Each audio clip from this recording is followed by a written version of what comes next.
Merry Christmas. Merry Christmas, everybody who is here. Hey, what's up, Waldef and D757? Wow. Okay. So let's see where we're at right now. I did the little Santa hats for the stream today, so you can see that if there's some, what's that? The upload button changed or something. Or why is there no notifications? Oh, there is. I just want to see these Santa hats really quick. Yeah, see? I put cute little Santa hats on all the little characters. Okay, so let's get down to business. I'm going to close my email. I don't need that right now. Okay, so this was a tough week. I actually didn't get much done, but I got the robot done. So this robot is going to end up being... let me turn the volume down a little on this. So this robot is going to end up being the beginnings of a custom robot system. So in the main game, you're going to be able to build custom team members that are robots. And when you equip different parts on them, they're gonna look different and everything like that. But let me go to the part where you get the robot, because I already skipped past that part. But I did fix one crucial thing this week, and I'm gonna explain that right after this. So we got this robot. This guy's a black market dealer, a frog with hair, human hair. You're late. Sorry. Thanks for waiting for us. If I didn't, I wouldn't get paid. Did you obtain our special order? Of course. I'm sure you will find the capabilities of the unit to be satisfactory. I want to see the merchandise. Sure. T17. Awaiting instructions, master. Don't worry about the paint job. We had to assemble it from recovered parts. I assure you, the unit is fully functional.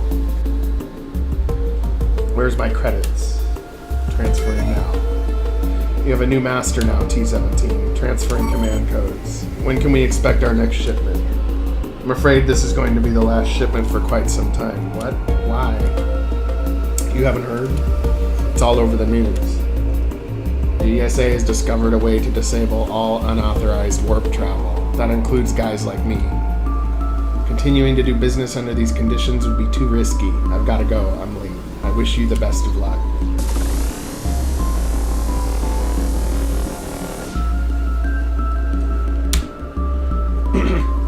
If we stop receiving supplies, we're as good as dead. Do you think this has anything to do with the device the ESA took from the ruins? The inhibitor. I thought its memory was wiped. How does it know? The Malarian code. Perhaps the firewall isn't working like I'd hoped. Cronus 13 doesn't seem to be acting strange, though, at least. For now, I've got a bad feeling about this. Come on, let's get back. We have to find out what's going on. So you're gonna, I haven't made the next part yet, though, and the next part of the story is where you're gonna be watching the news, and the CIA lady will be doing like a news interview or something where she's like, this will help us stop terrorism in the Outer Rim. And our first step is blah, blah, blah. Something like that. So, in any case, though, now we have our custom robot with its custom equipment, because the robot is going to be is not going to have the same skill tree or anything compared to the others. It's going to be a completely new whatever. So we have weapon, processor, power core, armor subsystem, engine, locomotive subsystem. So like when you equip these different robot parts, the robot's gonna look different. And so right now, of course, the robot was assembled from like junk parts, which is why it looks like that. But in the main game, we're gonna have a custom robot building system, which I think would be cool. Okay, but right now I want to show you guys a crucial problem that I have been dealing with for years. And I had no idea what the cause of it was, and it was driving me nuts, and it finally drove me more nuts. One day, and I found a solution by accident. So this is the pixie.js library. The problem I was having is that my game always had what I would call micro jitter, and a lot of RPG Maker and V games have micro jitter, where you're playing it, you can kind of see it stutters every like 5 seconds, or like skips every 5 seconds just a little bit, and you don't know why. I did some troubleshooting, and I found a Reddit post where this was the clue that helped me solve it, so I'm just letting you guys know. Oh wait, I don't know how I can see my previous... I don't use Reddit that much, so I don't know if I can look at like my history of what I've written or whatever. I have the post, one sec. I don't have it like in my memory, so yeah, like lag, like jitter, but it's not the type of lag that is like an overall slowdown. It's the type of lag.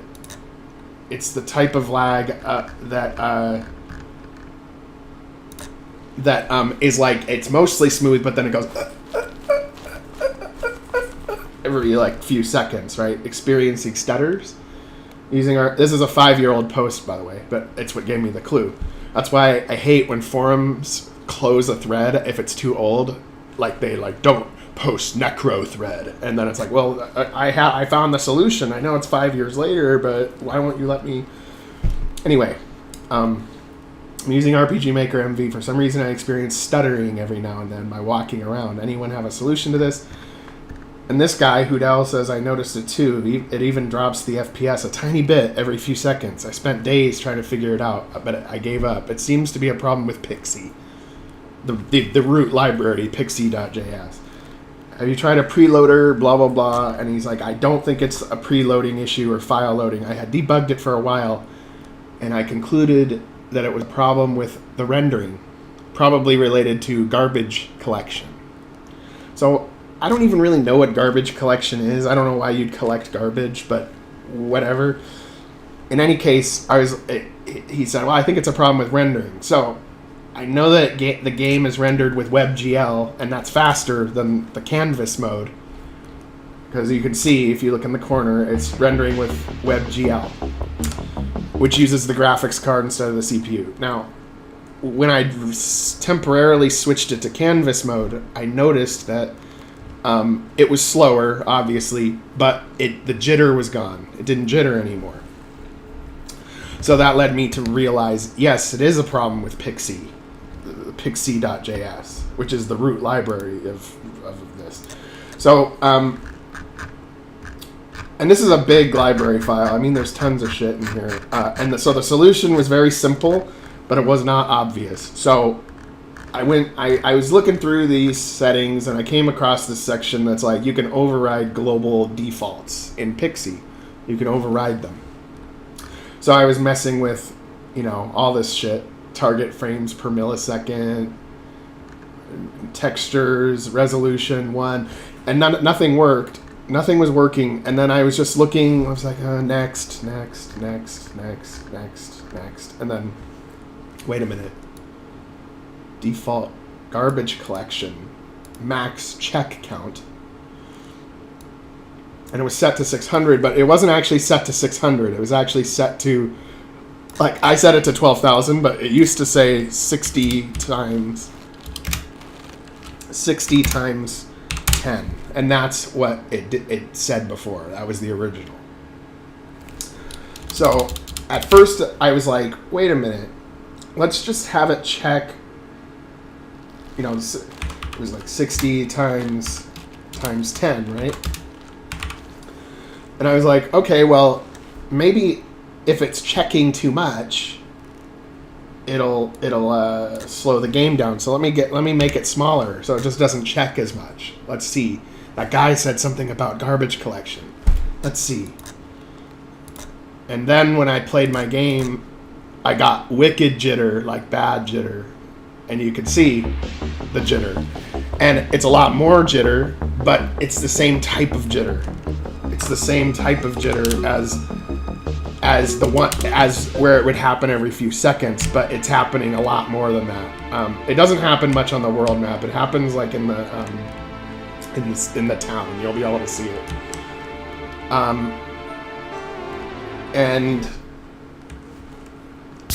And so it's the same type of jitter, but you can see it's much worse, right? So I was like, oh, okay, well, let me do it the other way, you know? Instead of 60 times 10, let's do 240. And this will improve it, but it still does it. It still does it a little bit. So what I did was I actually am like, well, wait a minute. Why is it calculating anything at all? It says default 600. Why is it doing 60 times 10? Why don't you just put 600 in? So I figure if I put 12,000 in because I don't think that number is right or anything. I just think that if I take the limit off, it just checks as much as it needs to because this is like a max number to check for. But when I took away the multiplication and just put a solid number, it went away. So it doesn't do that anymore. And I've did not know the cause of that problem. I found it by accident, and I've been dealing with it for years. And I'm like, what the fuck is that? So it's solved now.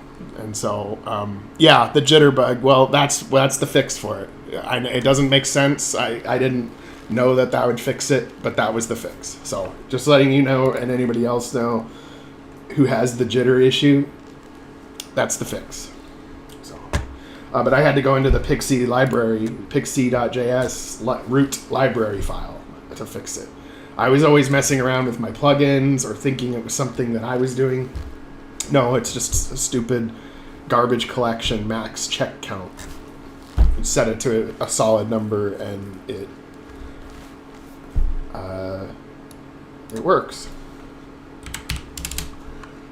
And when I was looking at migrating, when I was looking at trying to upgrade Pixie.js to 5, which you can't currently do quite right in MV, the people that were messing with it were saying, well, here's some settings that have been changed in the Pixie.js file for MZ. And another section is garbage collection max idle time, which is how long it waits until it does garbage collection. And I just set it to 1 because that's what MZ did. MZ has better performance, and MZ sets this to 1 instead of 3600. So I don't know. Anyway, I'm just glad I figured it out, and I was just really messed up. But this guy Hoodell or whatever is who gave me the clue. This guy gave me the clue.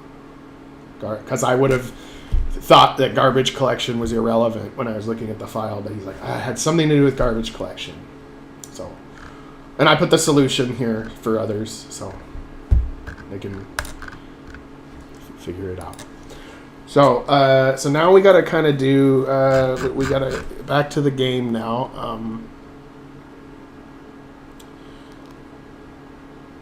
Well, the forum post for that is on the rpgmaker subreddit. But it's 5 years old. But anybody looking for that issue will find that Reddit page, and that's where they'll find the solution. I can't post on the rpgmaker forums because I'm banned from there. But I would, because the jitter thing is mentioned on there too. So anybody that's not banned, if they want to help on the forums, then they can link to the Reddit post or copy and paste my fix.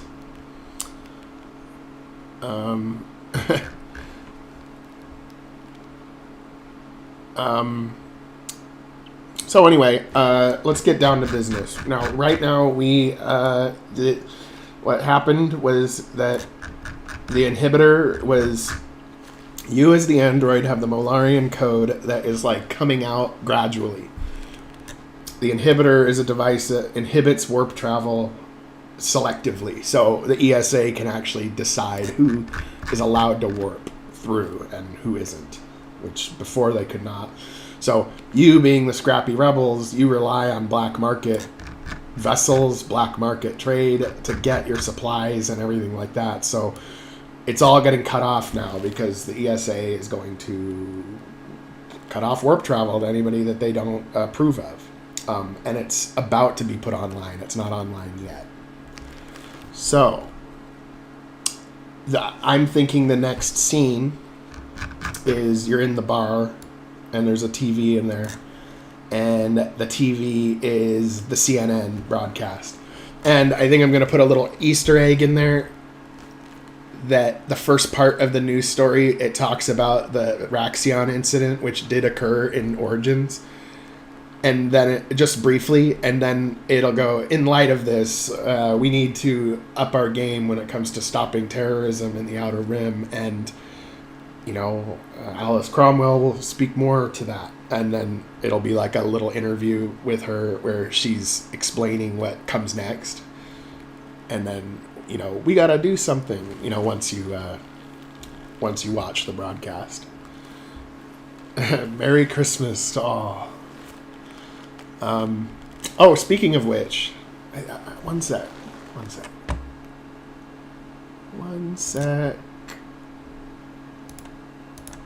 Okay. I'm going to grab my webcam here, and I'll show you that it is a very Merry Christmas out there. I hope you guys can see it. It's a nice snowy day here. It typically does snow here once a year or twice a year or something, not too often. But we are having a cold snap that's much colder than normal coming in soon, like 5 degrees or something, and not 5 degrees Celsius, but 5 degrees Fahrenheit. It normally never gets below like 25 here, so okay.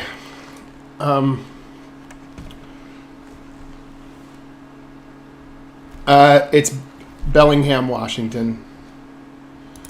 I live in Bellingham, Washington, which if you look on a map,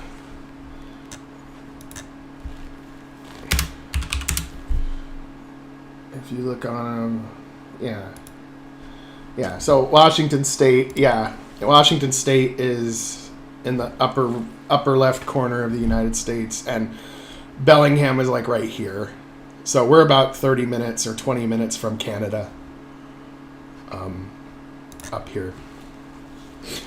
So yeah, that's literally the the slogan for the city of subdued excitement. So which I think is kind of funny.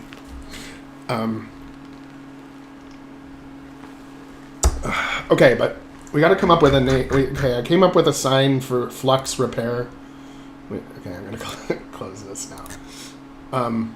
Which is the repair shop that Android was repaired in, because one of your characters is Gianna Flux. But we got to come up with something for the bar, some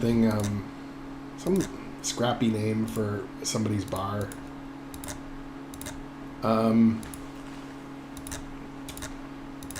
Let's see.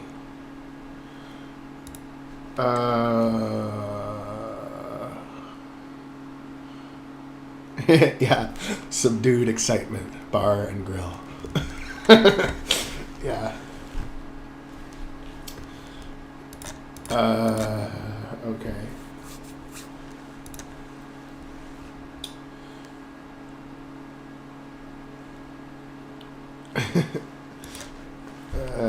Let's see. Width. I kind of like to use 144 by 96 for my signs. I try to make everything in rpgmaker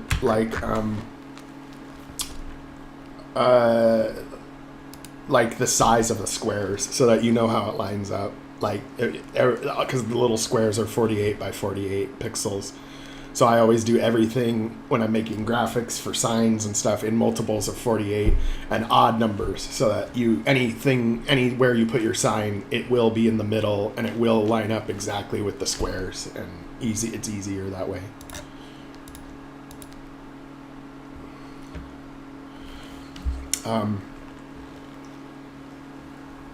Okay, so let's get some music going. It's a little different without music, isn't it? Okay.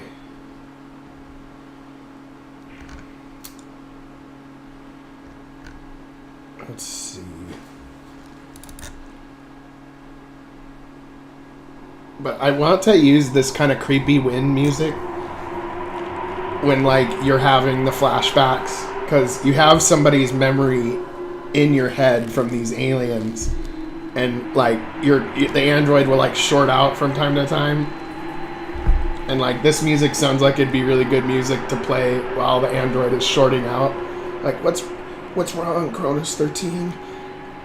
And then you wig out, and then you go into your previous life as a Molarian, which I'm excited to actually make that past self, where the clues will slowly be revealed from the past to now, and it'll be where you think that these Advana are another alien race, and then it turns out it was the ESA and their time travel shenanigans.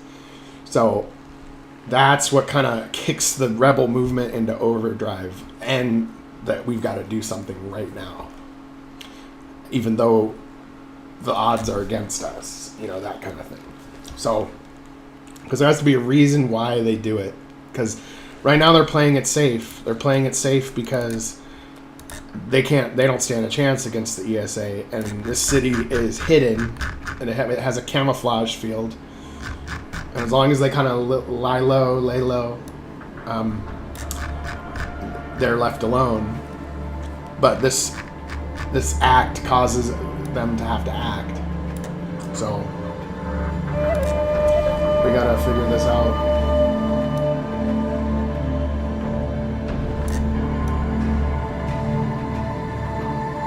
Hey, what's up, DJ King? Good to see ya.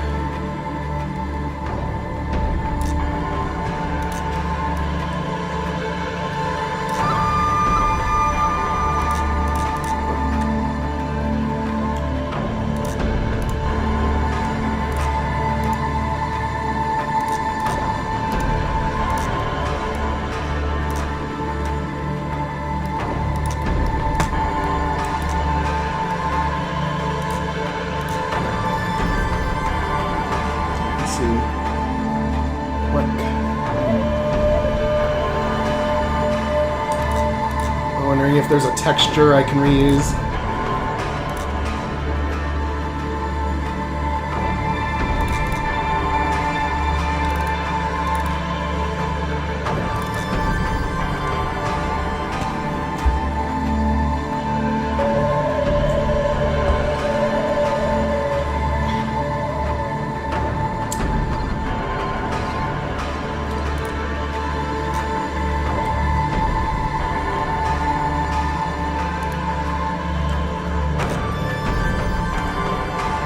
Steal this, and I'll turn it into a sign. See, that's kind of my technique too on how you can get stuff done quickly.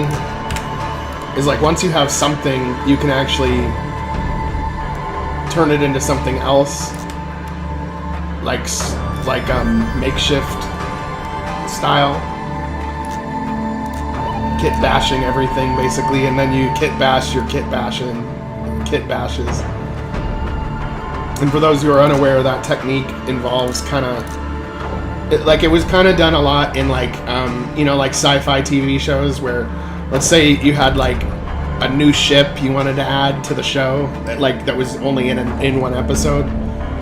You would take like the garbage parts of like the other ships, the other models that have previously been used, and like cut pieces of the ship off and glue them to another part of the ship to make it look like a new ship, but it was only in one episode, so it was like you didn't have to be as good as the main ship, and that's a technique that's been used a lot. So I took a piece from the crane I previously made, and now it's gonna look like a sign that was put together with like scrap metal, right? So it's like kind of like that. Kit bashing.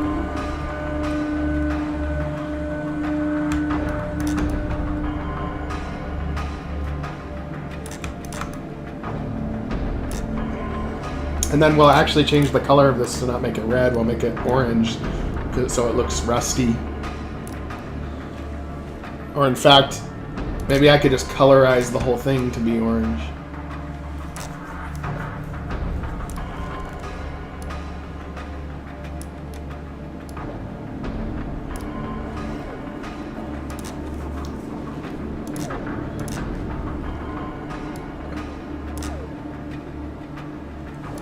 And like, let's call it Scrappy's. Scrappy's bar. Scrap Springs, Scrappy's. It works.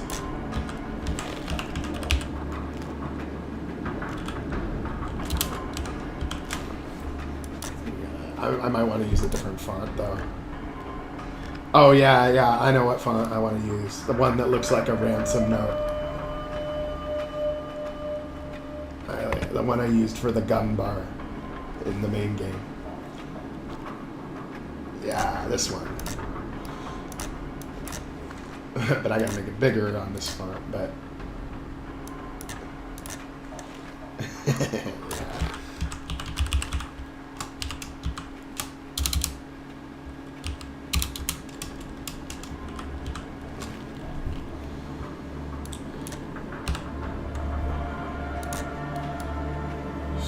And it's probably not going to be green. I'll probably make it some other color.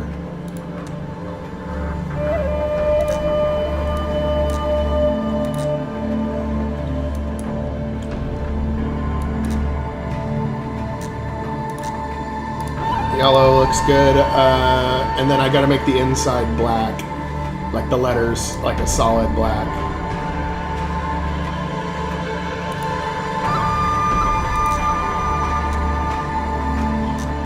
Yeah, let me look at this.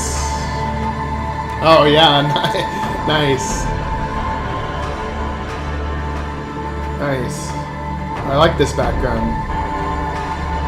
With the pixel art warp drive thing. Yeah, it looks cool. I'm all for it.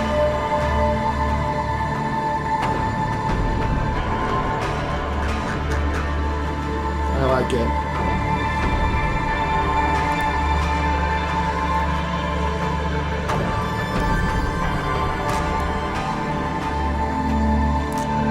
Scrappy.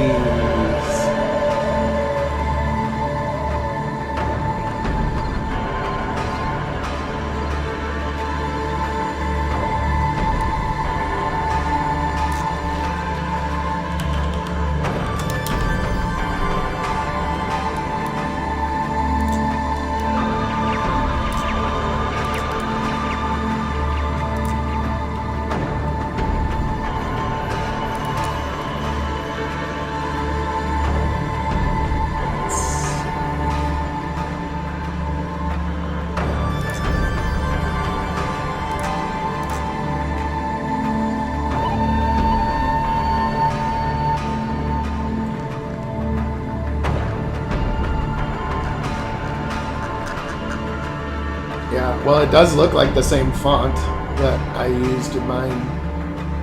The top, whatever. It looks cool, though. I really like it.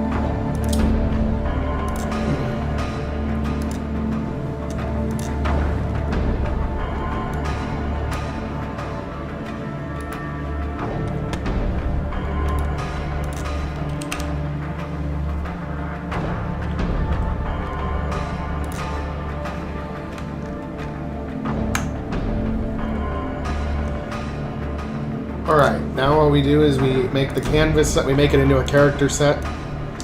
So of course we have to make it 300% wide by 400% tall.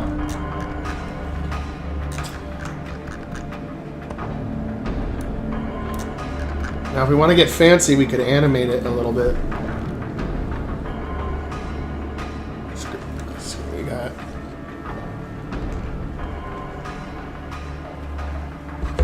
Yeah, that would be cool. To do a rebellion one. Maybe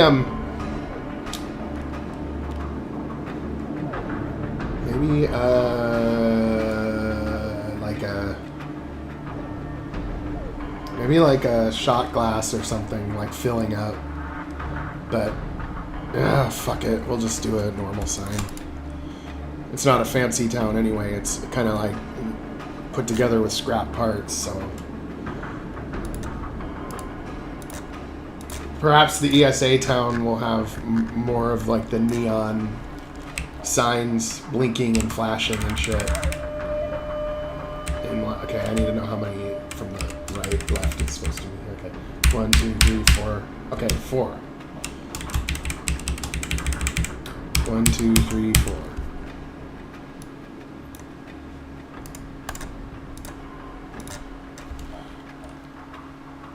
It's coffee, Kiyasu. 24 ounce. Extra large. I always like to go for the breakfast blends for coffee because they have more caffeine in them and they taste better. So like, why not? Like the dark roasts kind of fuck up the caffeine and they just kind of taste burnt. And there's no need to do the other layers here. I just do the top and then I do a direction fix when I put the sign up.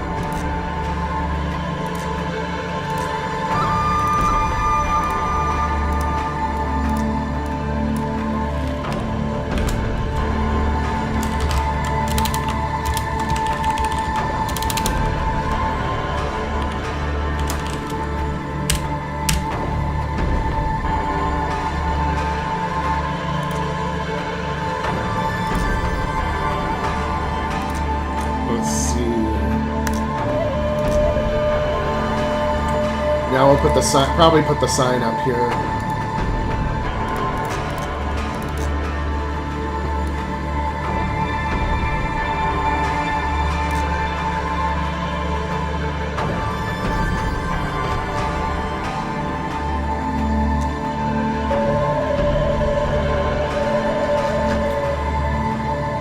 Okay, I'm not sure why it's not showing up.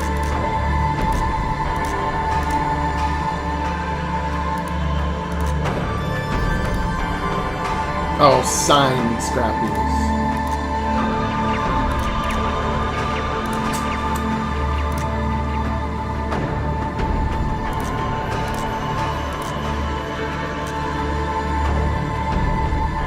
And now we'll do the inside of this bar.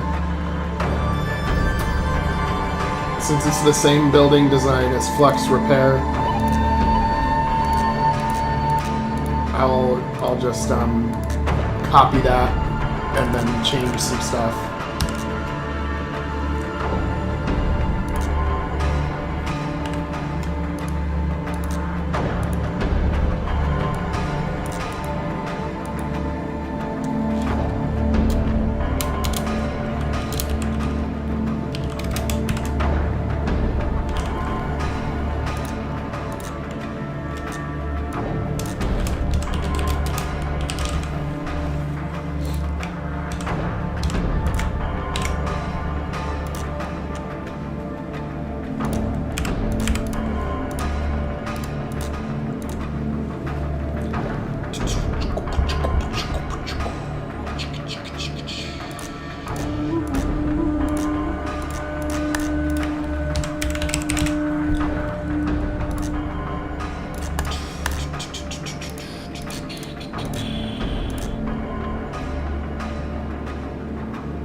Now we change everything on the inside.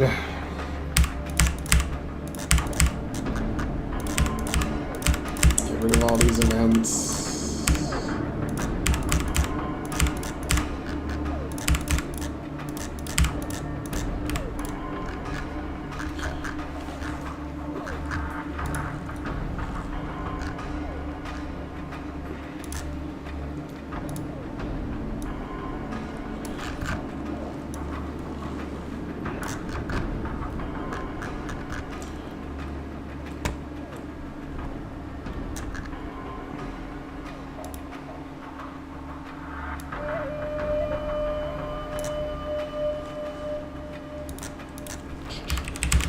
And then I've kind of resorted lately to making a lot of character sets that are individual items because I like run out in the tile sets where like I don't have enough. I run into situations all the time where I need like one thing from one tile set, but I don't have enough layers. So I've made a lot of stuff as character sets so that I can add them wherever I want.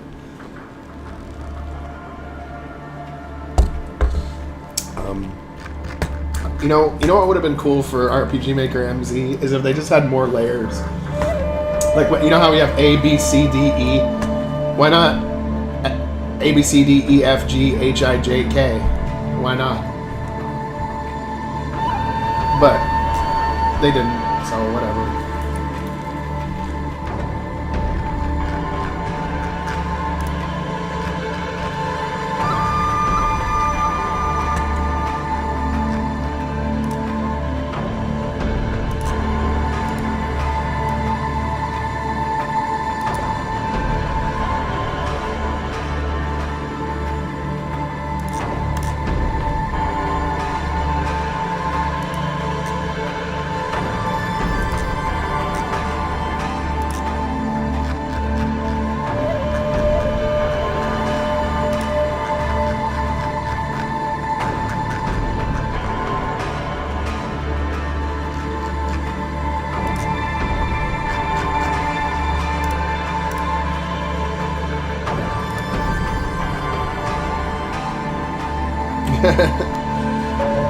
Well,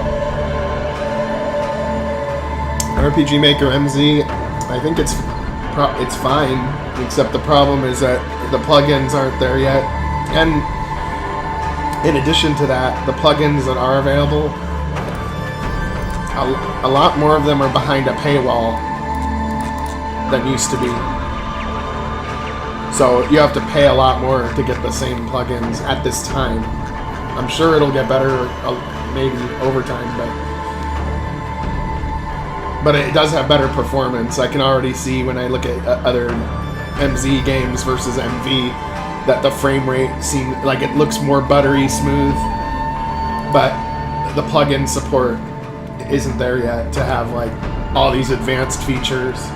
Because like right now, like I'd be cool to convert my game to MZ. I converted my VX game to MV, but I mean, look how many plugins I have, so it'd be a little tough. I have like 180 plugins. It'd be a little tough, especially since my battle engine is Victor engine, and Victor got a job, so he doesn't make plugins anymore. That's a very common theme. They get a job, they stop making anything after they get their job. So, it's sad. It's sad, but it happens.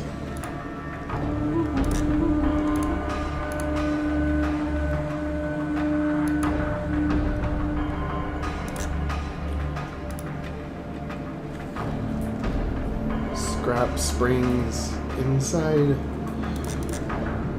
Okay, well, if it's scrap springs inside and I've got all these outside buildings and shit, then I can definitely swap these out. I'll leave these and then we'll go to layer D.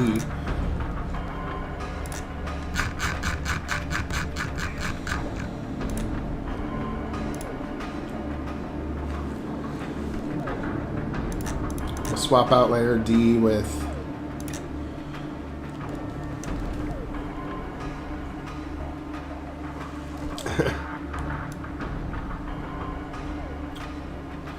And we'll adapt a Interstellar Society tile set.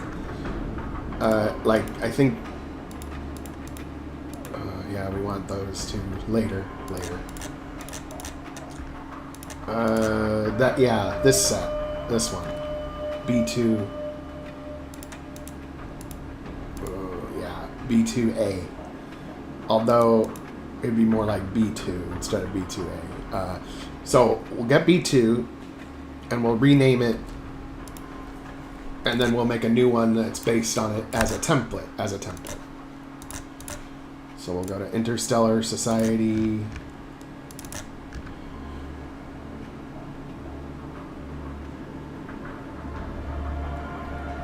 Yeah, do what you need to do. People come and go, which is okay.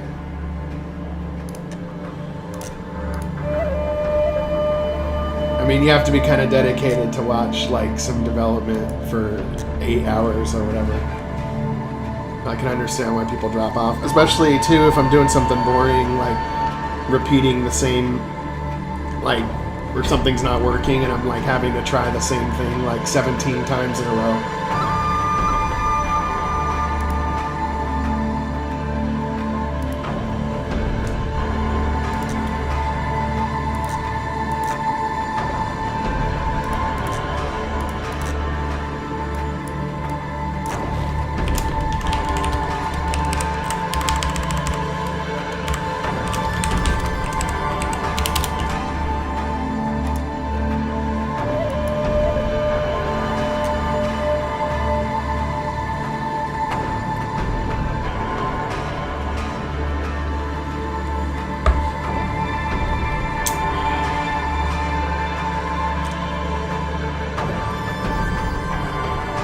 Okay, so here's what we're gonna do too for these. We're gonna change these on. Okay. Oh wait, I don't want to do. I don't want to accidentally save over my other file, so I close it and open it again. And now we don't need 2 sets of everything here. We only need 1 set of everything. So I'll get rid of the extras that are the same items that are just a different color. We'll get rid of all of them, all of the red ones. And then we're gonna color the black ones orange, but like a rusty dark orange. And then that'll give us all the basics we need, like chairs and stuff. But we can modify the chairs, make them different. And we already know they're placed in the right spot and everything. This allows us to build a tile set much more quickly for this town than what it would otherwise take. What this used to be, the Interstellar Society tile set, is the tile set that I literally made from scratch, like just straight up. So I reuse it and I kit bash it a lot. Change it around.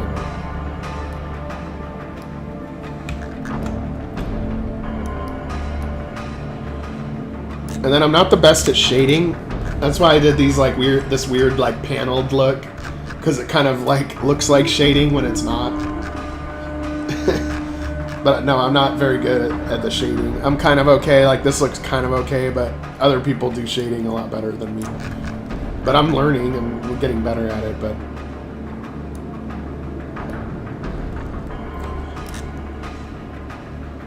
I kind of like this thing, though. I kind of like this thing. I'll probably keep that around.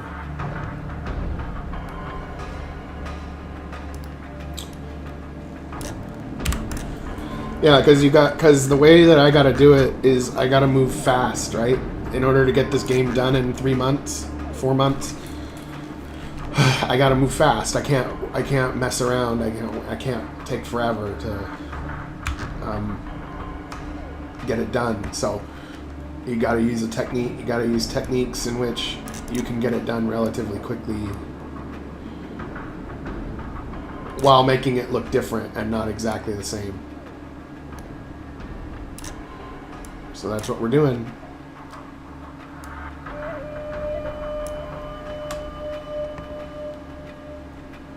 So I'm selecting all the black chairs and shit. And then we're gonna give them, we're gonna colorize them like a orange.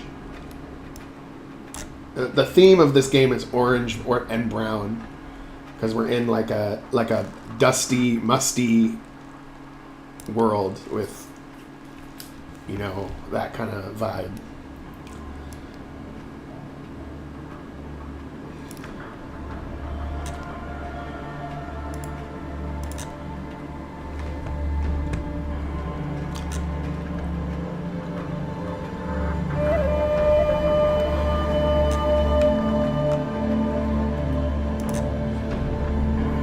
Do a non-contiguous change where we, instead of red, we go orange.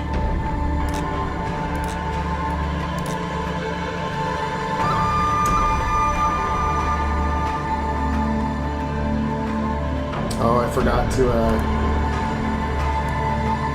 do these, but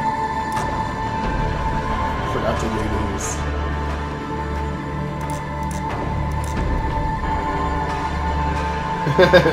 Keldar. Keldar is cute. I like Keldar.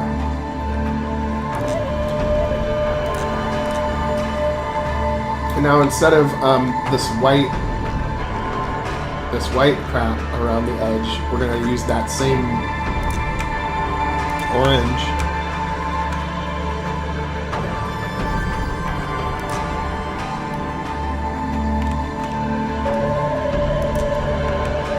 Oh, that even makes the food look different, too. Nice. Okay, cool. I'm cool with that.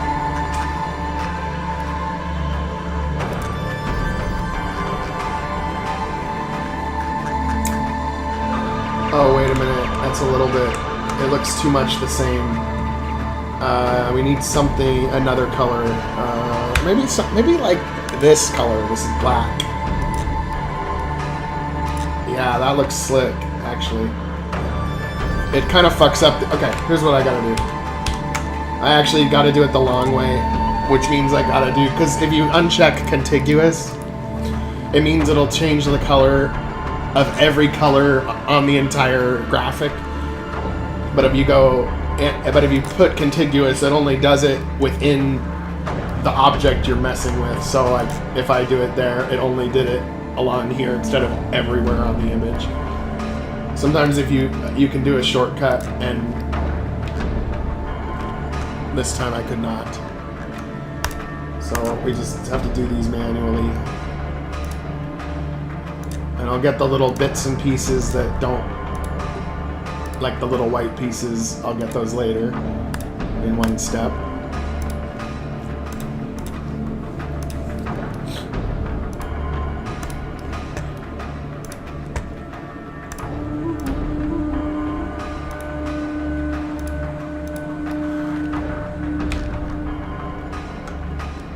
I think that looks pretty good.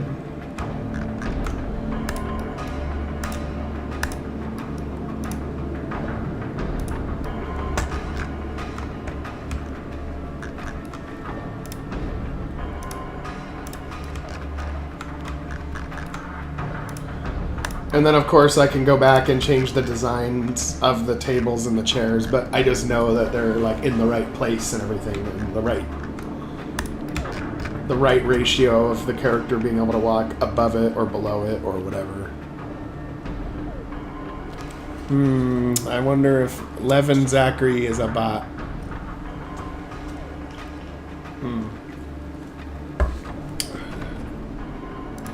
Bots really like my stream for some reason.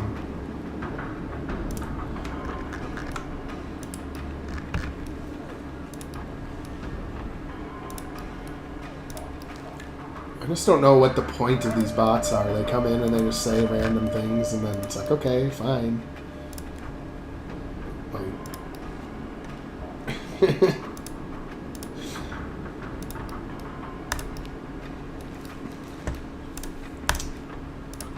Maybe it's Google. Maybe like the computer that manages YouTube's algorithms is becoming self-aware.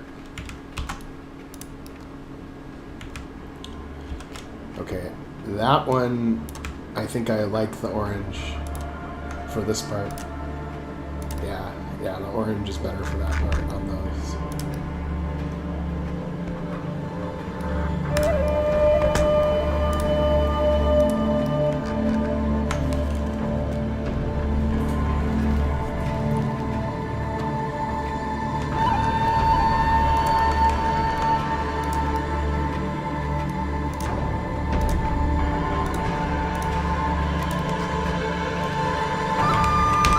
I think I like the orange better for the edges on these ones. Oh, except the lower part should. Was that? I think the lower part could be that gray color. Yeah.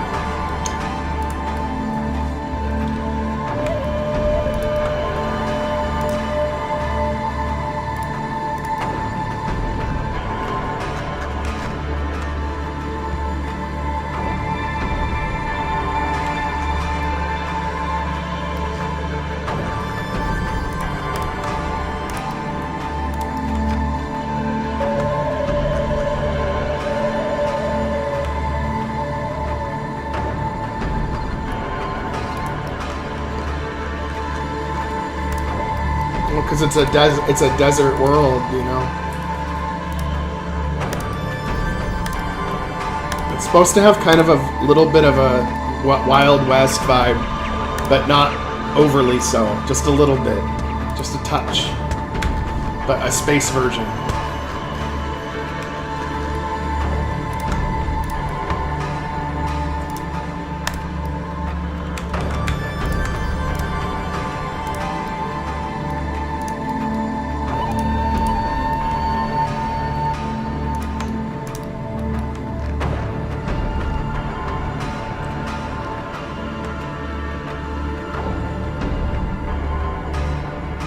I think those are looking pretty good. We got our tacos and hot dogs and corn dogs. And our sushi.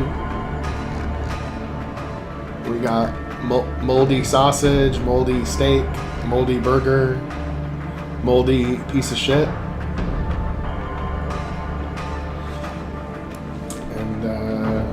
Yeah. Oh, ooh, yikes. Okay, yeah. Okay, now we gotta fill these in.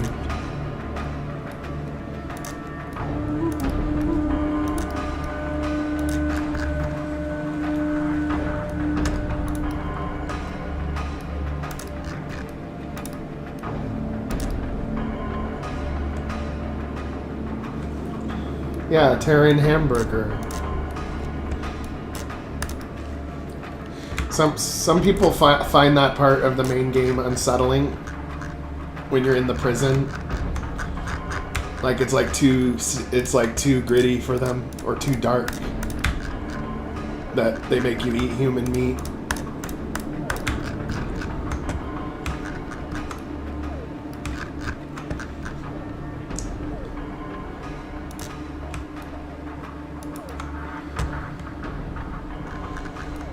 I think trees with tentacles would be good, actually. And have the tentacles, like, waving. Like, that'd be cool.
Alrighty. I think we've got a basic set of although what we need now is we need like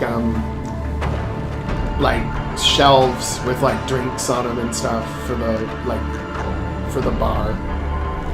But let's switch gears a little bit here and start just building the inside.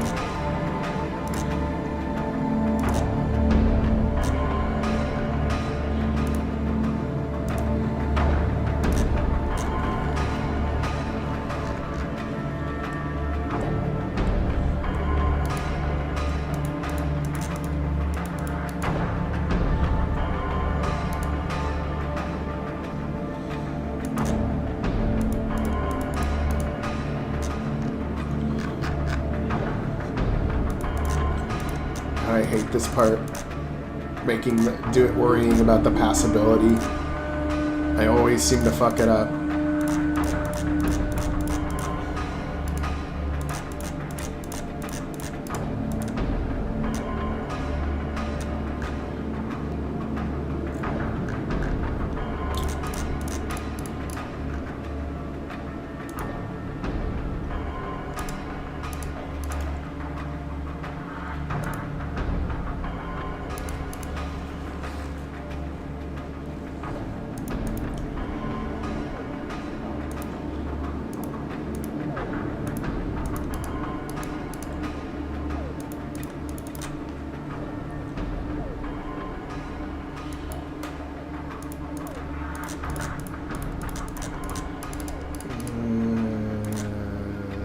Let's see here.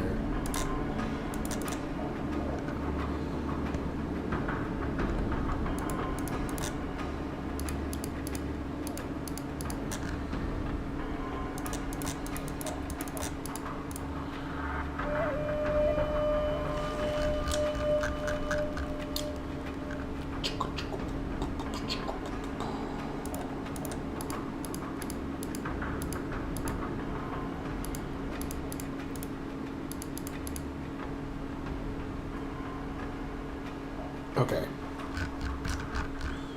I think I got it mostly right.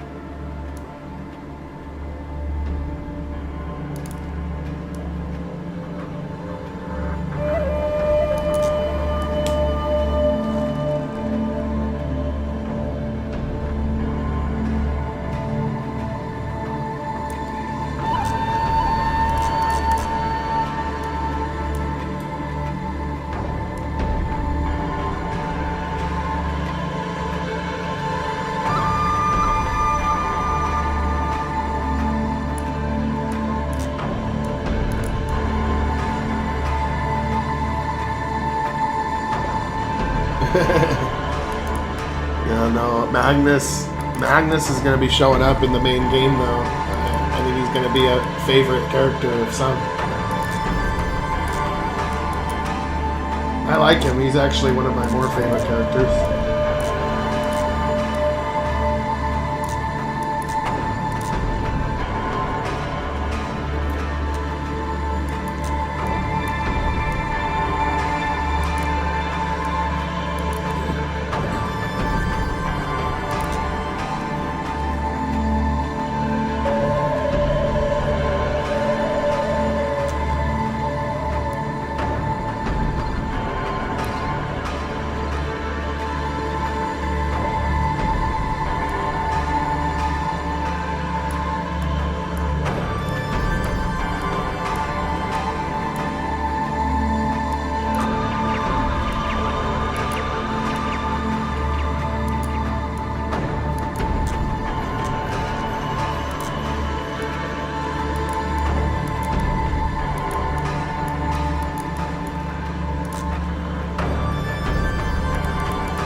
we'll put little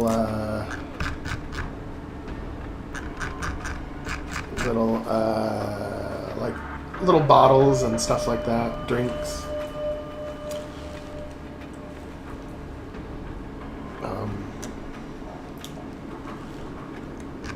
Then we'll have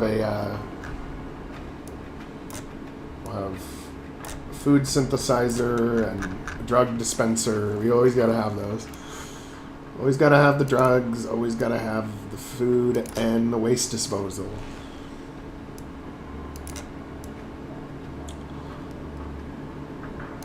But this is where I kind of want the TV to be, so I might put it down here.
Well, he starts off with a railgun rifle and does have the sniper shot ability. So that would be accurate.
And the only thing I just thought of that's a little bit off is that it's too brown. So the floor is too brown mixed with the brown furniture. So I think I'm gonna make like this type of floor, and it'll all pop out a little bit better, even though I have to redo it all.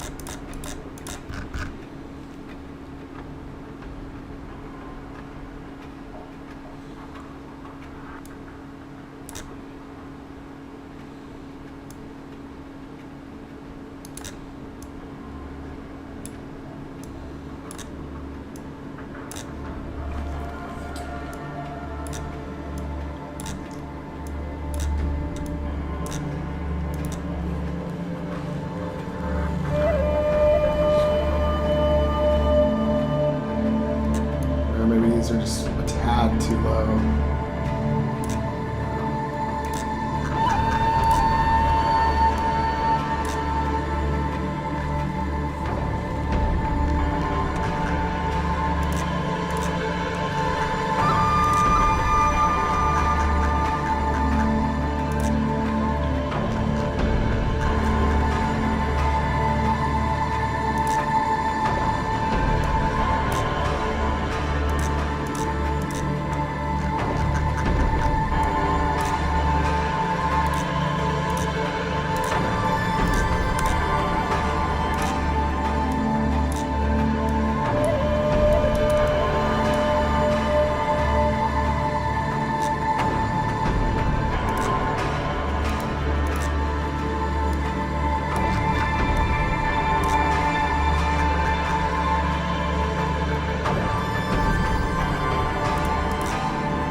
This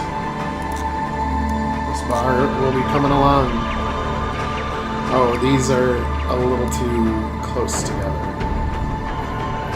from the top. Actually, maybe even just one more down.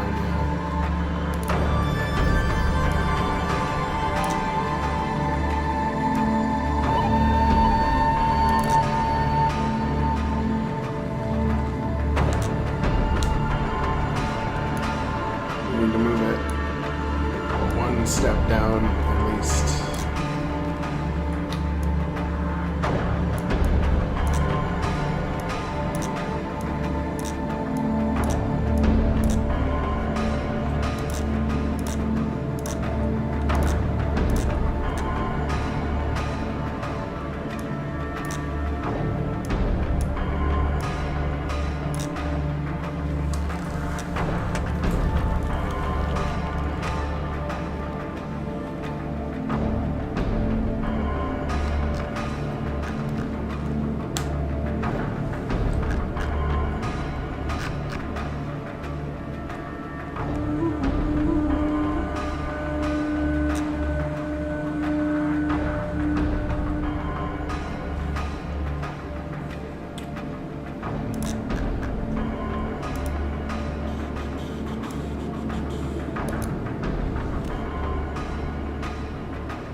One thing that I always do, but I notice a lot of other people don't, is I always make the walls taller. Like in a lot of RPG Maker games, the walls are always like just 2 squares tall, and it looks like you're in like a dollhouse or something. But if you make them like 5 squares tall, it makes the building feel more like grand, I guess. Like you're in a real building.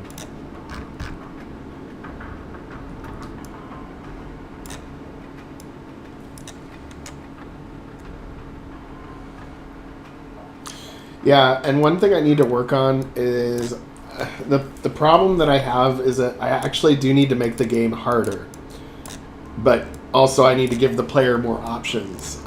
But the problem is that some people aren't very strategic, so they get frustrated and think that my game's too hard. But if you just thought it through, it's not hard.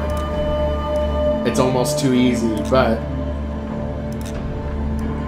it's like a balance between, do you want it to be a challenge, but some people are going to peel off? Or do you make it too easy for people that can't figure it out? But I think the way I'm going to try to pull it off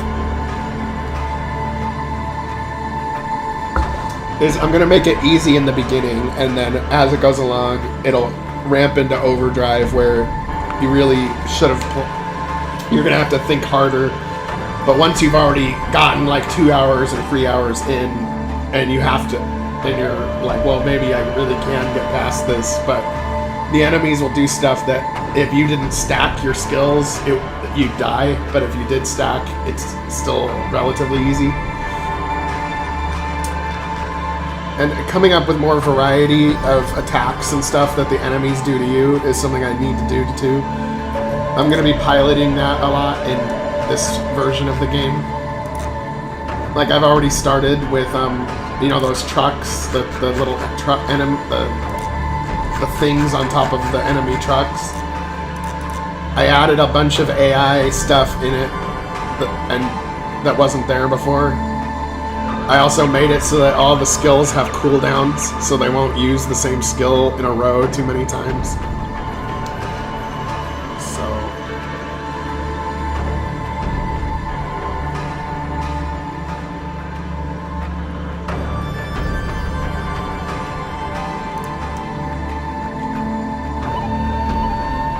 yeah, and it's funny, Night Drive, because, I don't even use steel or mud, but I come up with a different way. So like, there's a lot of ways to win. There's a lot of ways to win.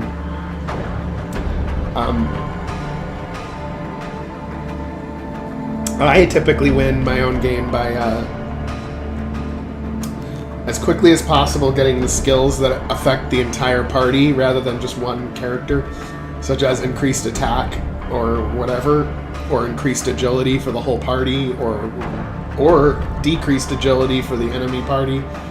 And then I use like skills that attack all the enemies, like electric discharge or whatever, or I use skills that just do massive damage to one enemy and pick them off one by one.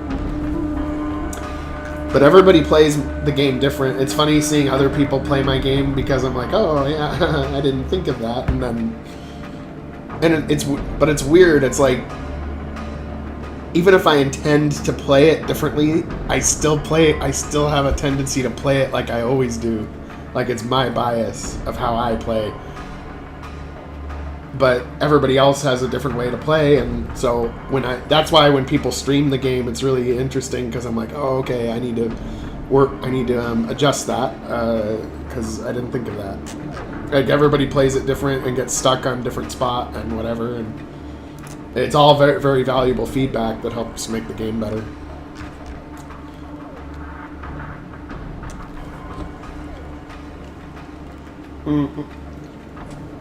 I use brain drain as well. Just beef up the knowledge points.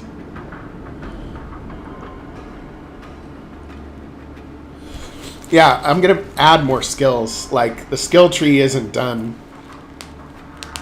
I kind of take these episodes as a way to like keep adding to it more, or changing it a little bit. And the robot is gonna have its own full skill tree that's different. And in the main game, you might have the ability to have, like, if you wanted all robot team members, you might be able to get away with that.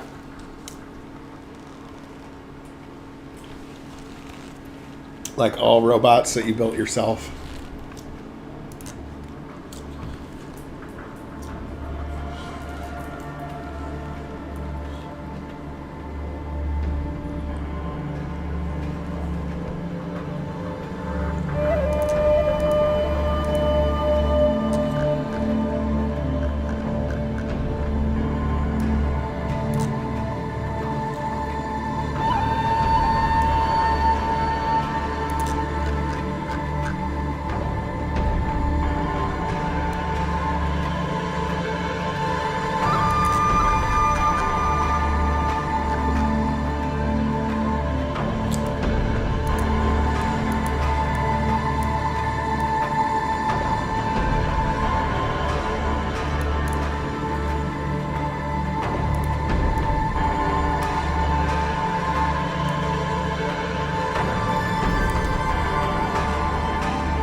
Well, not exactly D7 because it's not exactly overpowered because you're gonna have enemies that just thrash robots. Like, so for example, let's say you have an enemy that is really that's just throwing out the electric, like uses electric attacks or water attacks with electric, and just obliterates robots.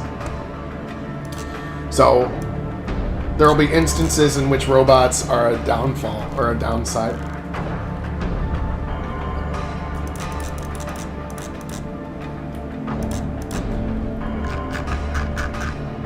But like if you let's say you played the game and you played the main game and you just wanted to be like evil, you could have like just all robot armies because like you're like so evil that like nobody follows you or like nobody's willing to like fight with you. So it's like, fine, I don't need you anyway. I got my robots. Or something like that. I don't know.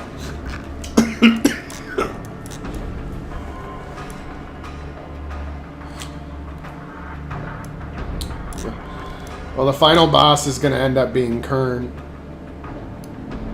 And Kern's going to be something... Kern's going to be crazy as a final boss.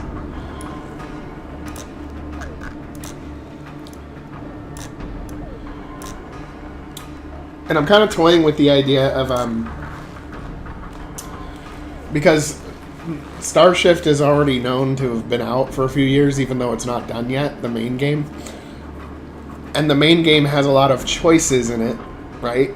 So I'm almost thinking of remarketing the main game because, like, to match the theme of the episodic ones, to call it something like Starshift Legacy or something, like with the marketing of, you know, like in the trailer and stuff of like, what's your legacy?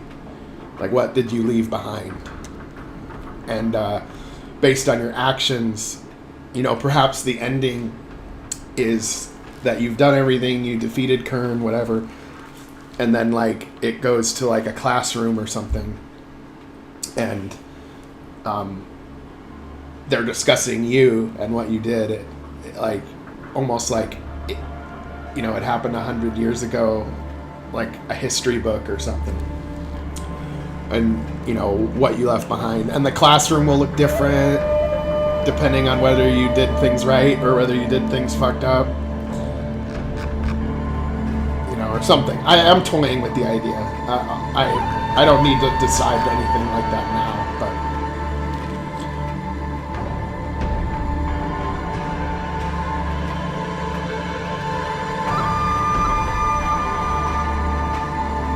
yeah, and because in the main game you go into cyberspace, I'm thinking that you have to go into Kern's head as well, and you're in like you have to fight like a cyberspace version of his like consciousness.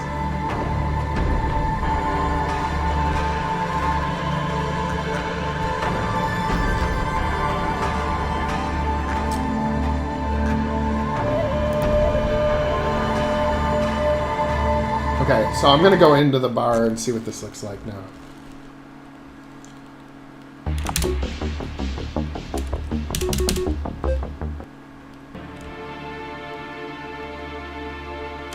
Oh yeah, but first let's see the robot fight.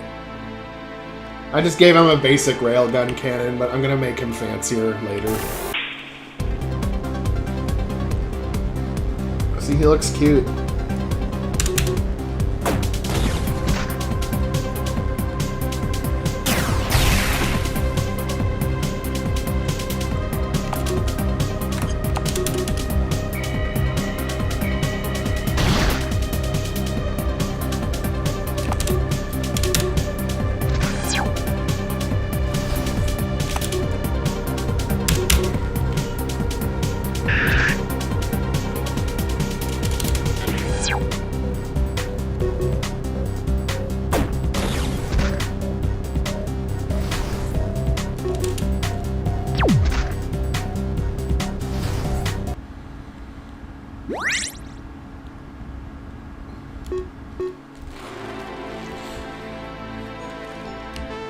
Yeah, that would be cool to have a boss like that. I don't know, we gotta make it cool though. We gotta make it cool.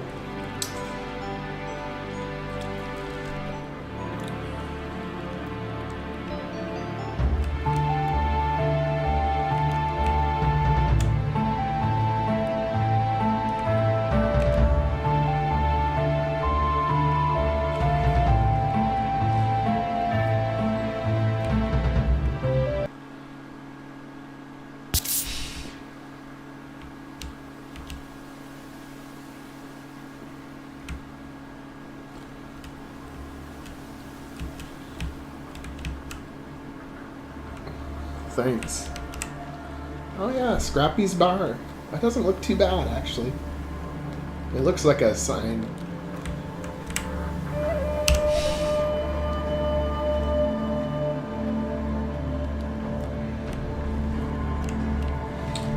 Oh yeah, Super Mario RPG. I really liked that game. They did a really good job with that one. I'm surprised they haven't like made another one because it was really good. The story was good.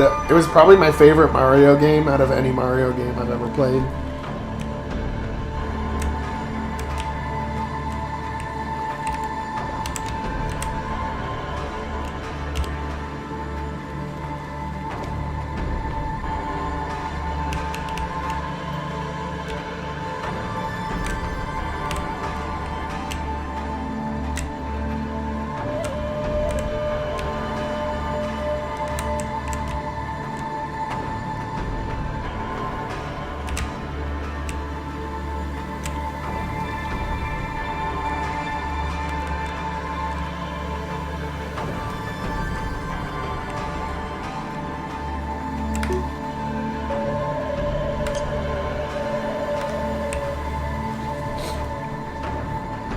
Yeah, like the style of it was really cool, that isometric style. They introduced some new characters, even Bowser's along for the ride, because this weird alien thing just stabs from the stabs down from the sky. So like Mario's working with Bowser to defeat him and shit. And then you got the Mushroom Kingdom and crap. It was really good.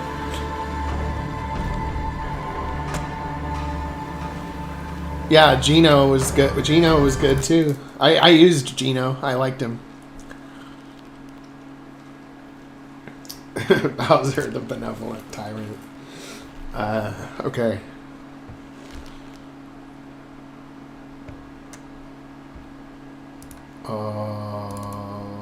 Let's see.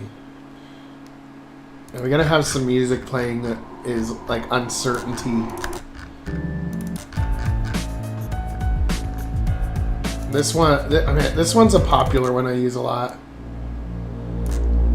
Like, this is the track I typically use for like something serious is going on, and I need you to sit down so we can explain it.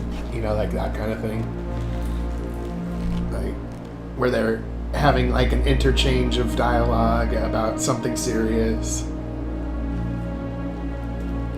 something intimidating.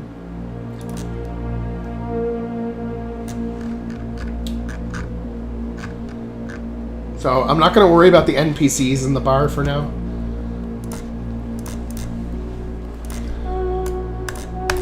Main character's going to be right here.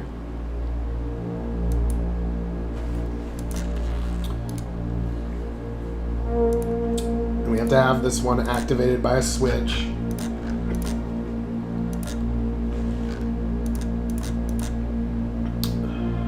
Truck gone. Because the previous part where you just got the robot, the truck is gone. And I want the individual characters to interact in some way, so I'm going to turn followers off and then make each one individually, like if they're in the party, put them here. So Mari Williams.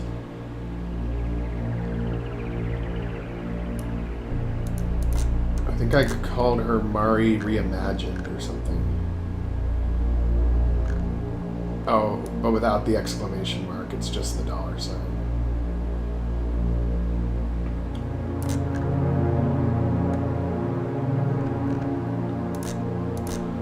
Mari Reimagined. Yeah.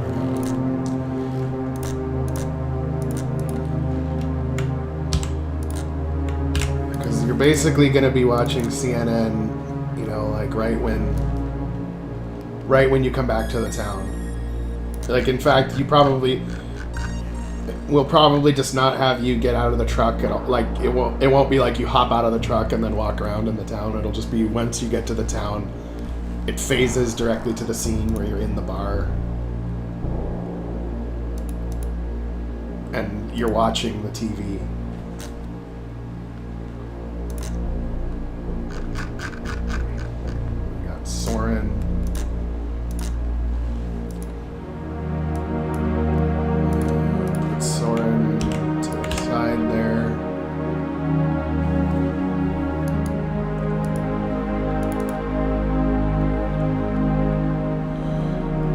Yeah, maybe I should put the Cybernet Arena on Infernis.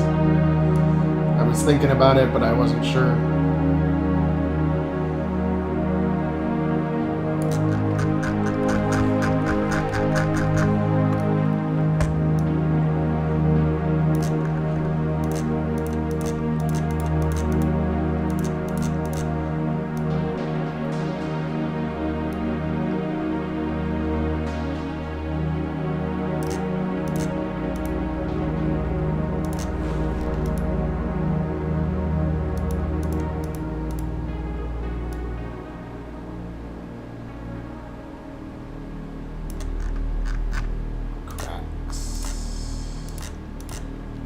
Got cracks.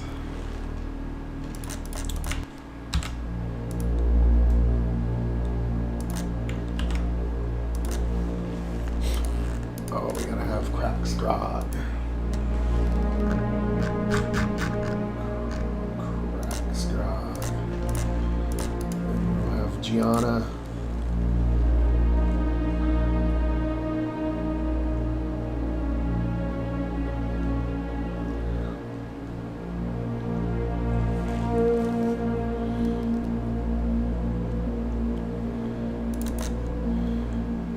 Yeah, but I do like the idea of the ending being a classroom setting where it kind of explains what occurred after, based on your actions and who it affected.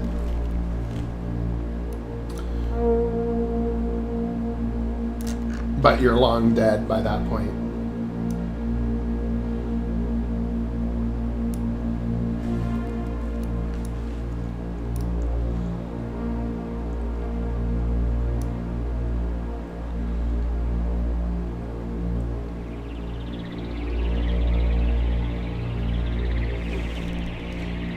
See here.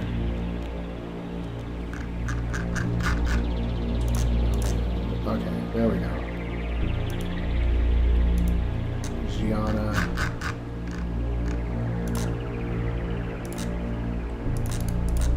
He still cracks. Okay.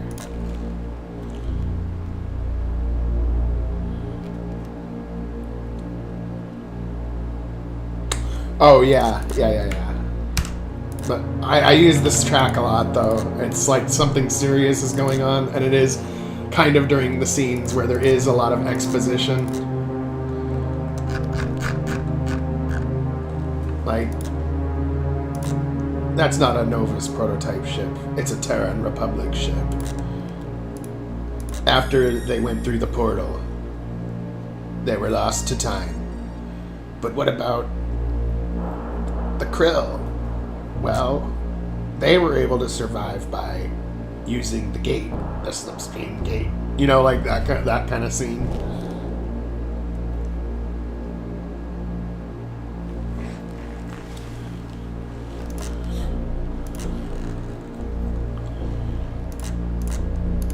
We got T-17 here.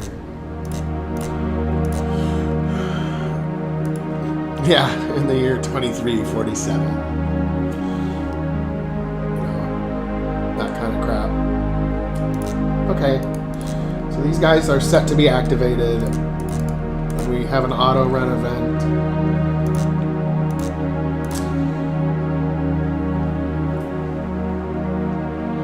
That happens once you come back from the truck.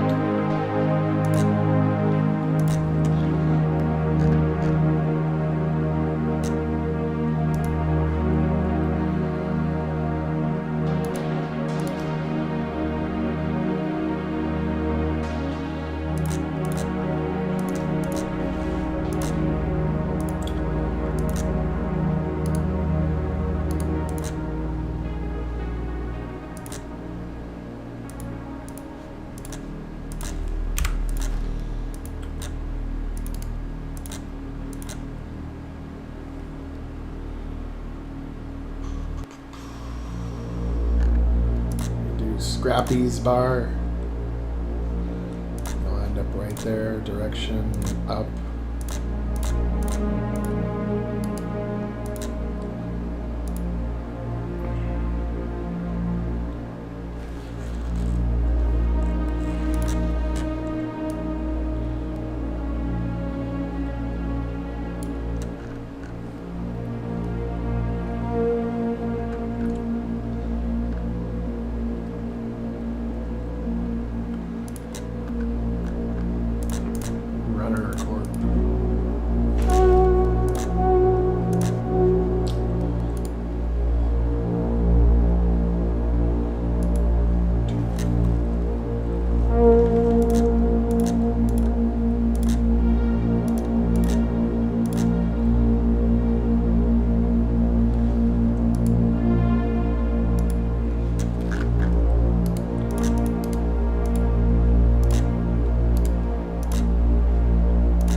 missing Jack. I didn't get Jack in there.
Wild waves.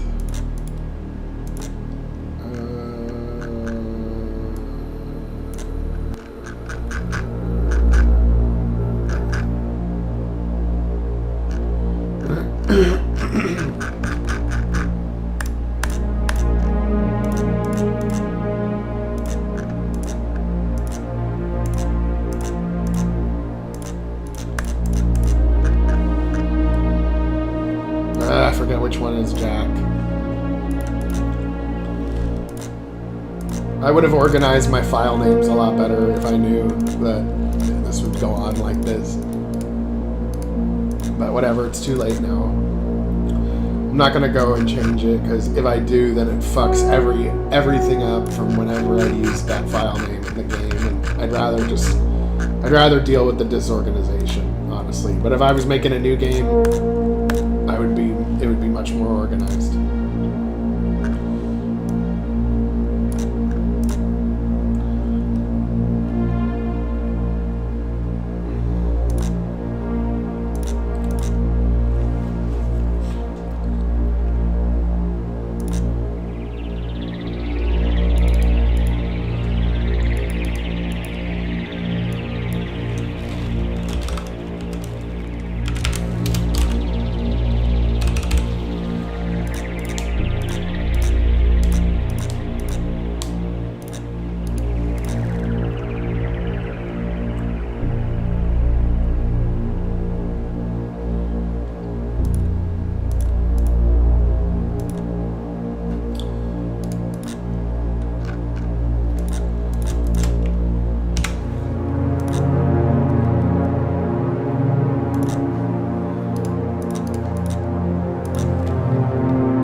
I'm just going to test to make sure that the little scene starts off right, and then we got to form some story. They're going to say a little few comments before it zooms in on the broadcast.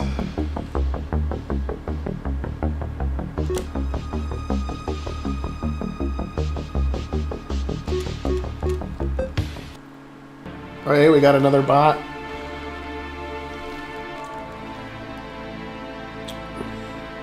Bots like our channel.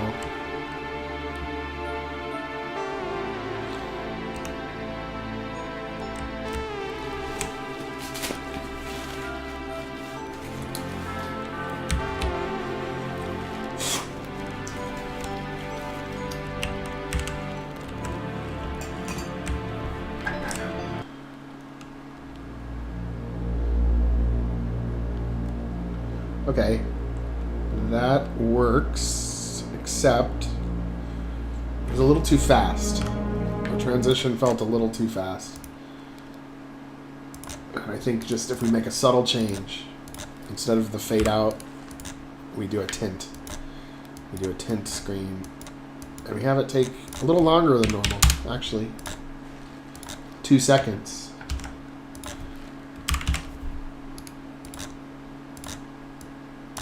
And it'll feel like it transitioned to something rather than like instant teleportation to the bar.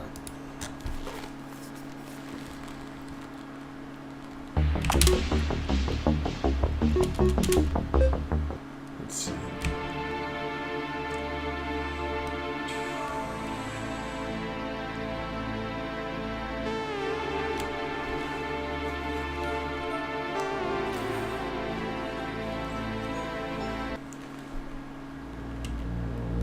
Yeah, that was better. That was better.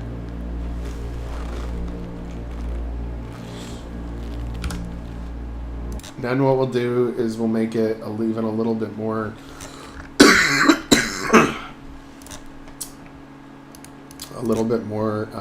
like a movie scene. Scroll map up. You know, pretty slowly actually. We'll wait a few seconds. Maybe 3 seconds. We'll see. And then we got to come up with some more lore for the newscast, because when the newscast goes, it has like those little news stories at the top, and so I want to put a few Easter eggs in there. Yeah, she is. She was there since the beginning. See, but we have this news ticker. We have different news tickers. And it's really just, it's like a super narrow, long image file. That's all it is. Novus enters into trade agreement with the K-Knight Pact. 1.5 trillion credit arms deal to mercenary firms approved by VCC. Resnoria declares their neutrality in ESA NVS conflict. Krill Consortium expands research agreement with Novus regime. Breakthrough Matcon 6 technology announced. And we've got news ticker first. So we got to make another one of these for this time period. Terrorist attack on Osiris 2 stopped by ESA Navy. Novus regime and ESA discuss possible peace treaty at Nexus Summit. Partheon Corporation files for bankruptcy. Governor of Arianis 3 arrested on alien child trafficking charges. ESA Navy increasing patrols to the Outer Rim amid increased tensions with Novus regime and Outer Rim colonies.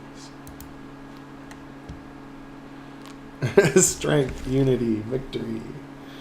All hail the ESA. Okay. I made him like probably overly evil. I probably shouldn't have made him that evil, but it's too late now. But the twist is that the war between Novus and ESA is fake. So it's like a split personality evil. Novus regime takes Beltane, Raxiana, and Kelnis star systems. Station 11 traitors still at large. ESA 7th Fleet destroyed by artificial supernova attack. Shares of Interstellar Supply Corporation rise by 50% in aftermarket trading. Director Kern announces new domestic reforms. K-Knight Homeworld now under ESA control. Reports of heavy casualties.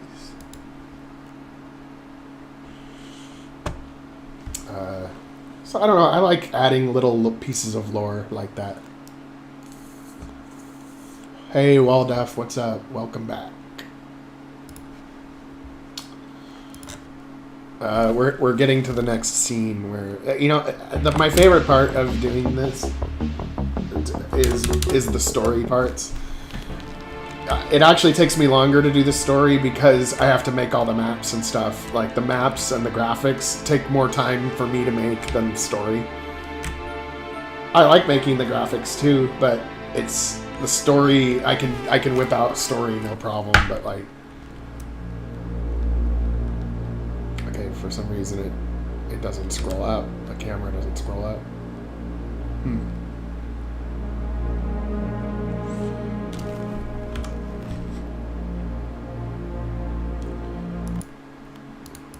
It's weird that the camera didn't scroll up. Oh, yeah, that's why, because I'm using Galv's camera and I have to say cam disable before it'll use the old camera system, and then once it's all done, we go to cam player.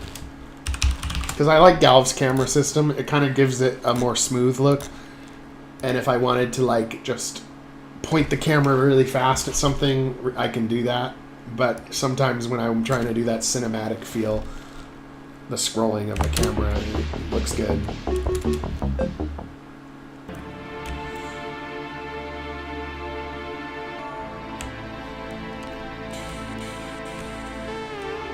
Oh God, that would be weird as fuck for a piece of lore.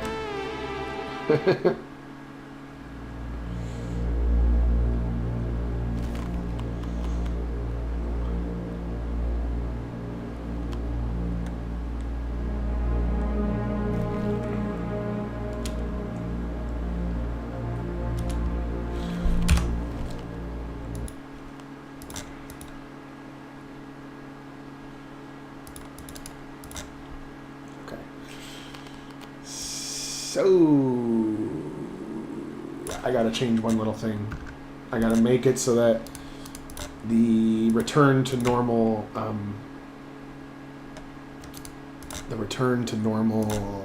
light doesn't wait before it scrolls up to the TV.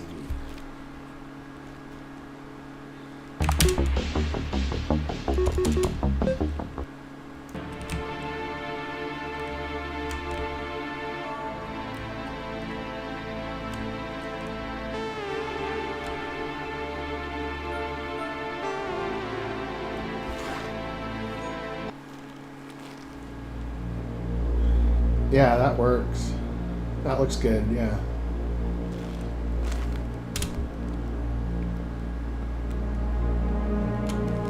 They can't be serious.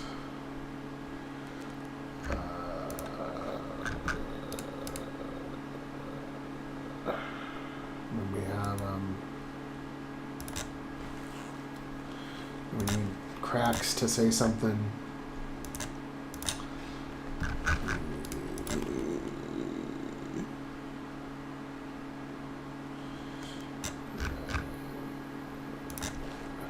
I don't remember the whiny voice, but I'm sure I'll remember it when I do it next. Okay, let's see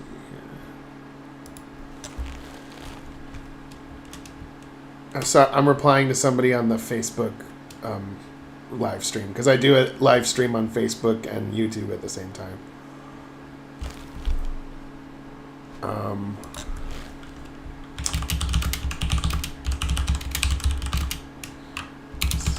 CC0.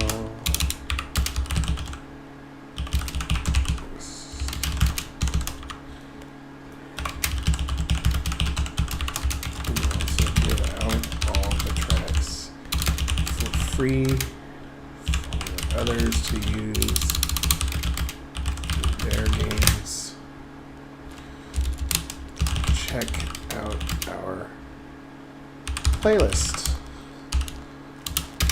on YouTube and feel free to subscribe as well. So then we get our YouTube channel here, because I don't know my channel name by heart or anything. Oh, and this week has been a little nicer than most for subscribers. I've been at 150 for a while, and then in the last week I got 10 more, so Moving up. Oh yeah, the Christmas hats just look so cute. Like, this one will stand out when people look back at it. Okay.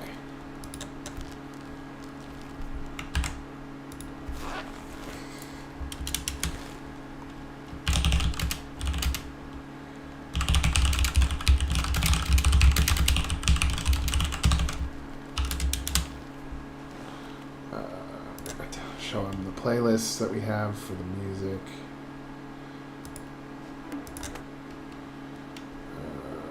Whole playlist. We'll go to the, not the one track, but the full playlist. Yeah.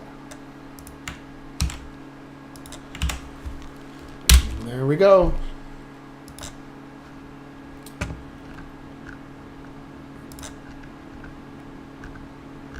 There we go. Okay, back to the game making.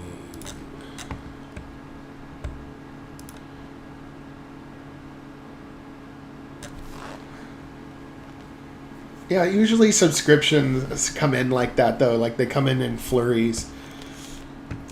You probably for whatever reason, a bunch of people saw it at the right time, like in a forum post or a Steam post or whatever Reddit post, and then you might get like 10 in one day. I think that's what happens. They come in bursts.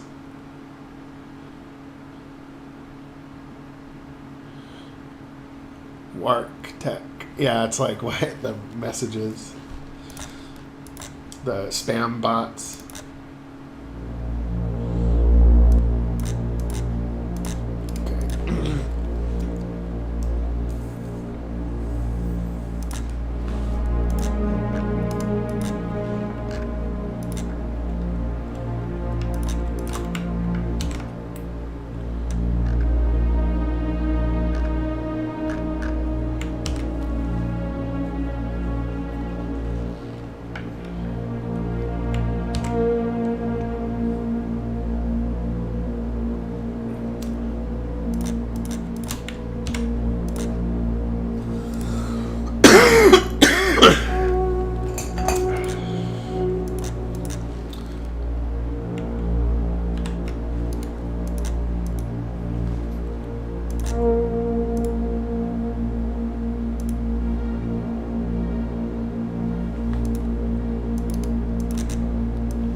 Trying to also get better at character development. That's why I try to have every one of them chime in a little bit.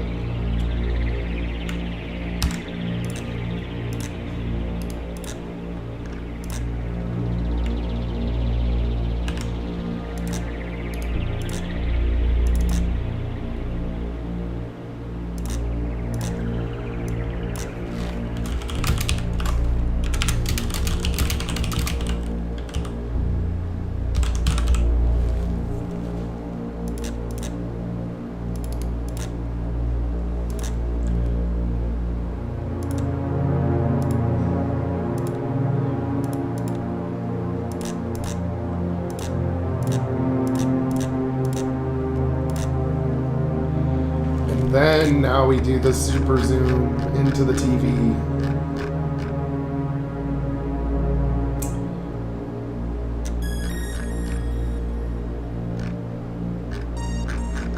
Super zoom station 11. Because that's where we've used this TV before.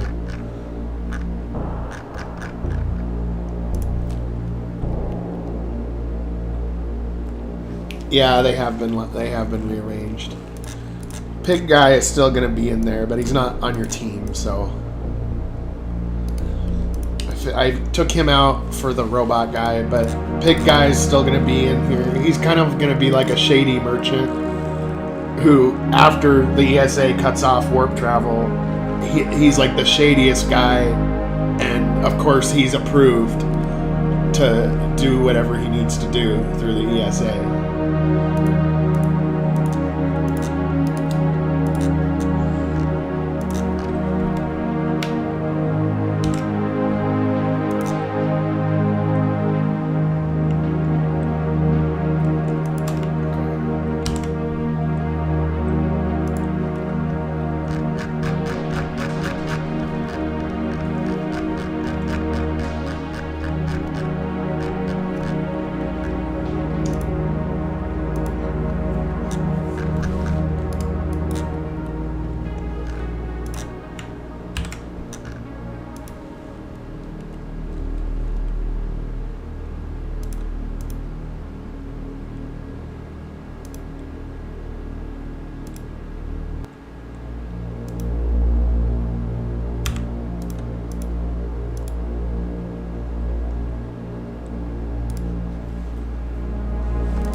Okay, so now it's gonna go to the newscast right now. It's gonna be the wrong newscast because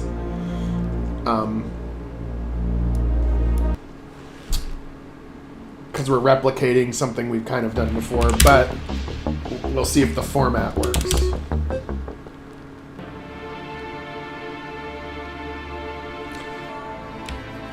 Well, typically I'm the one organizing my channel. I think over time it gets out there. I think especially if I go on like D7's channel, for example, and he has like 1,010 subscribers-ish, that because you can see the live chat replay. So sometimes what I do is if somebody makes a game or their comments are interesting or they're another developer, I'll highlight their name and look for them on YouTube and subscribe to them. And I'm guessing that happens when I comment in chats and make comments on other videos too. I think that's probably the quickest way I could get more subscribers is by making comments on other videos with a link or whatever. And also, whenever I've gotten more people to find my game and stuff on social media, it hasn't been when I do a post, like when I do an announcement or a post, I get like almost nothing. But if I comment on another post that somebody else made and put something in the comments section of that post, that usually gets more traction than a post that I make on my own, which is just kind of funny, but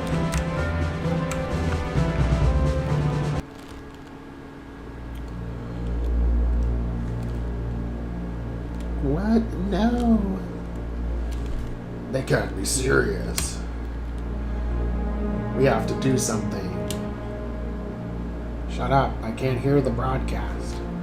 Oh, it zoomed right in on it like that. Cool.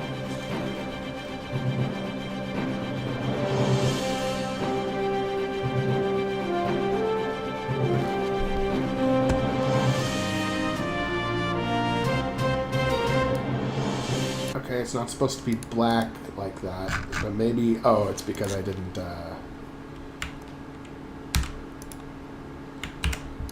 set it to normal.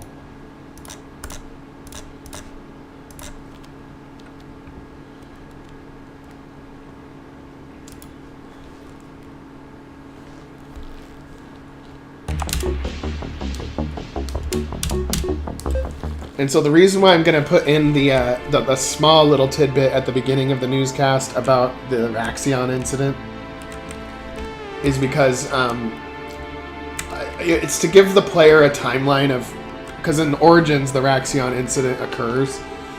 So in this, I think I want to make the broadcast say it's been 6 weeks since the Raxion incident that claimed 50 million lives, and hence we need to do something about this terrorism. And then he turns over the mic to Alice Cromwell, who will be making a public statement about what's going to be going on out here in the Outer Rim.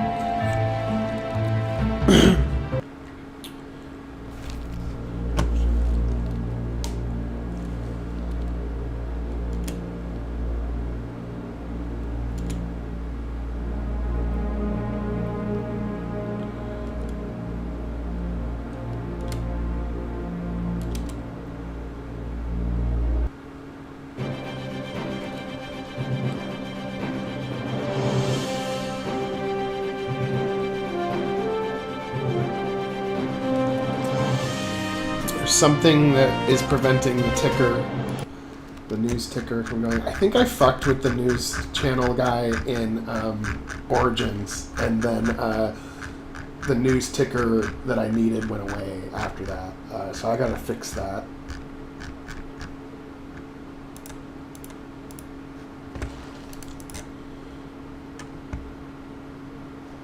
Okay, it's not that one.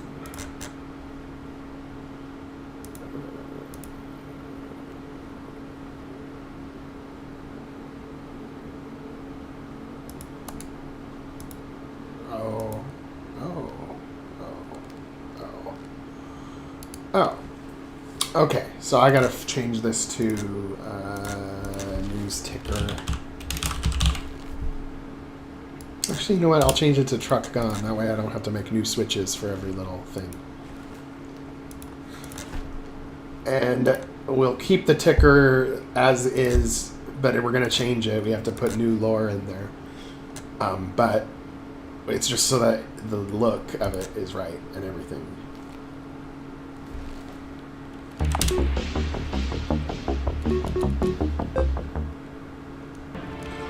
And we'll put a little Easter egg for Carol Everson.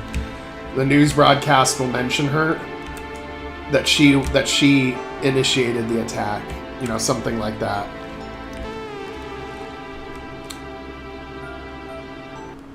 Because the point of these news broadcasts is to show, like, if you were there and you saw the events, how the news can just blatantly lie about it, and then that becomes the truth.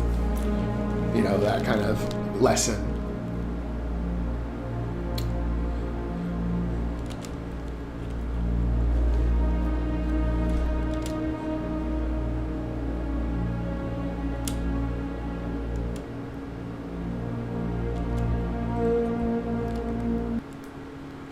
There we go.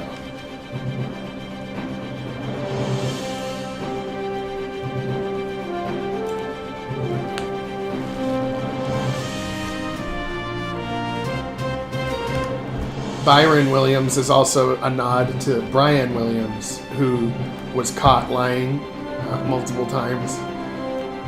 So it's kind of like, I'm not copying his name exactly, but it's like his name.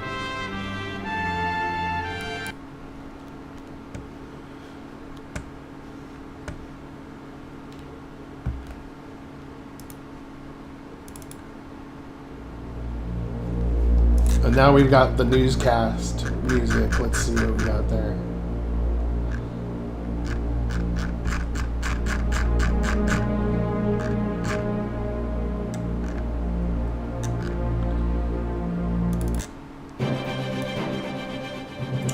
I always felt like this track was so good for a newscast. Like, I believe that I'm watching the news when I hear this.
we'll make a picture of Carol Everson that will show up on the screen.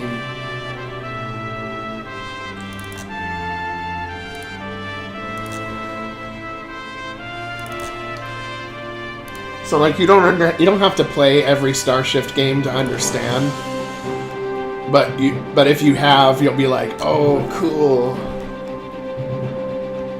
like that kind of idea. And then without directly telling the player, you're kind of showing the player how many years it's been or how many days it's been, but without being like, it's been 3 years ago. And that's where the newscast comes in handy, because you can actually tell the player like that, but it makes sense because it's a newscaster rather than like. Oftentimes when people write a story, it's like the characters saying it to the other characters, like when the other character would already know, right? So like that's like some like doing dialogue. There's like some finesse to it.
So the ESA news is gonna blame her, right? Because remember, ESA and Novus are working together, so obviously they would throw Captain Everson under the bus after the previous, incident.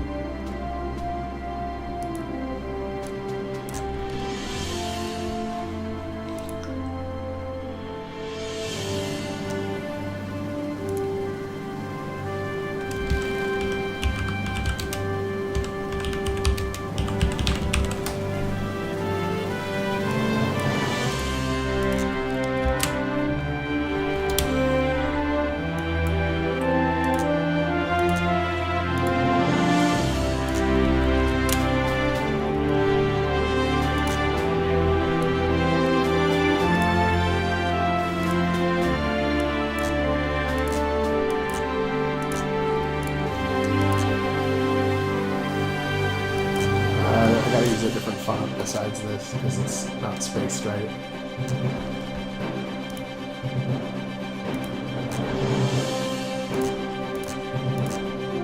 I always go back to the Starshift font because I really like it.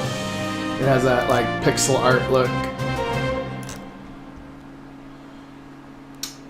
She's a murderer, genocidal maniac.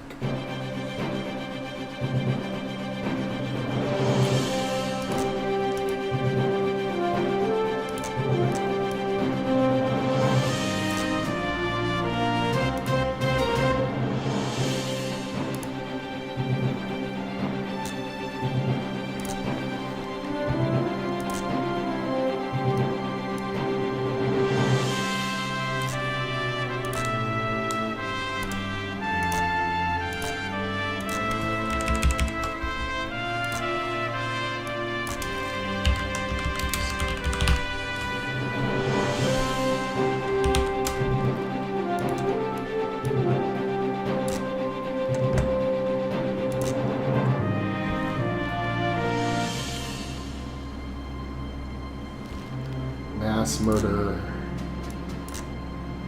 We'll put it in nice red font.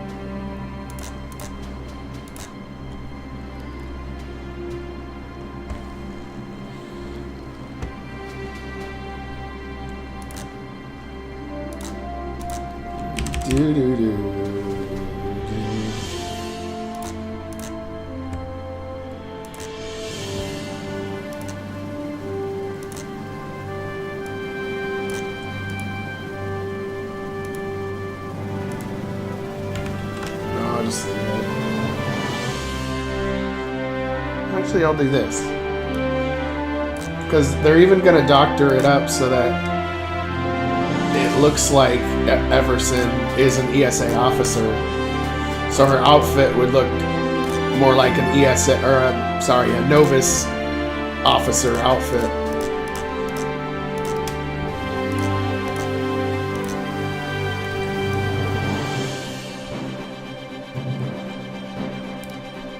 Oh, her neck. It makes her neck purple. Gotta think this through.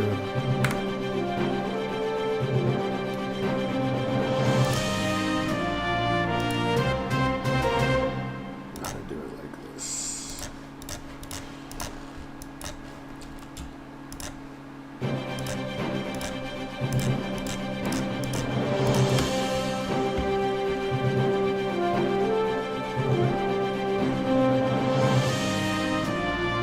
Yeah, it is quite small, and there's no way that the universe can be big. There's no way that in RPG Maker that you can make it like an absolutely huge universe. It's about doing it in a way that it feels big, but it's not actually big, and it can't be. And if you try to make it too big, you won't get it done.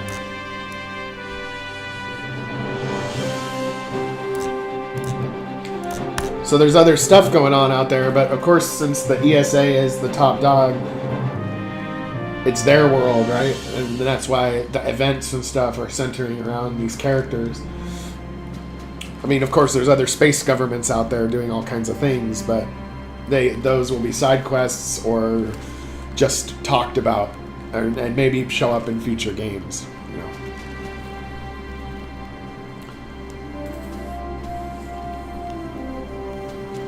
Yeah, they're gonna make basically they're trying to make her look evil, right? So it makes sense that they'd use the mad face.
I know. Poor, she's falsely blamed for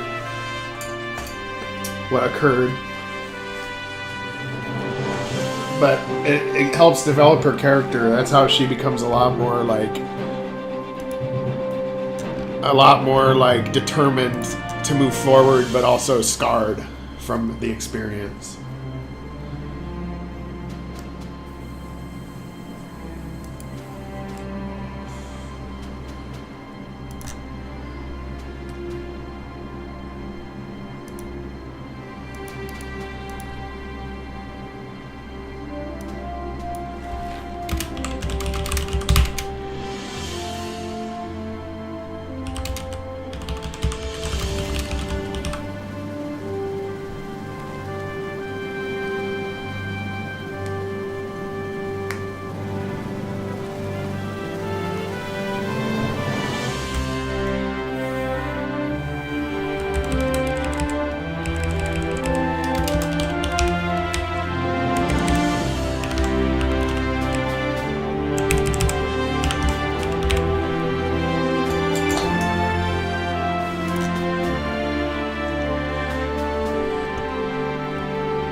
It's been 6 weeks since the brutal massacre at Raxion 2.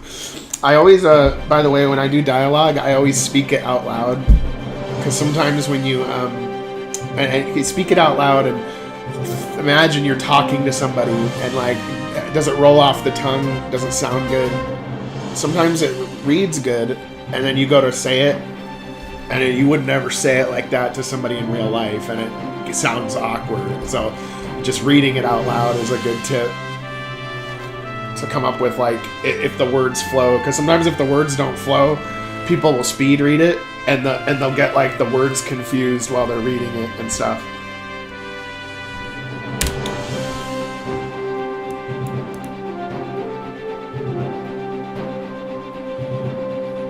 Yeah, definitely got to get the drama on point in the dialogue. You can't have it's okay to have dialogue. You need it. And my game is actually kind of dialogue heavy, but it has to be interesting. You can't just like read an encyclopedia to the player. That's why you got to kind of show them the story, so that it's like interesting to read it, and you can play with the dialogue more.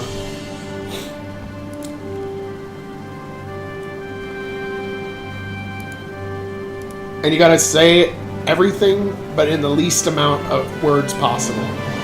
You can't leave out information, as like you can't dumb it down, but you can't over-explain. And it has to leave the player not fully satisfied, so that they're wondering what comes next, and they need to find out what happens next, so they keep playing.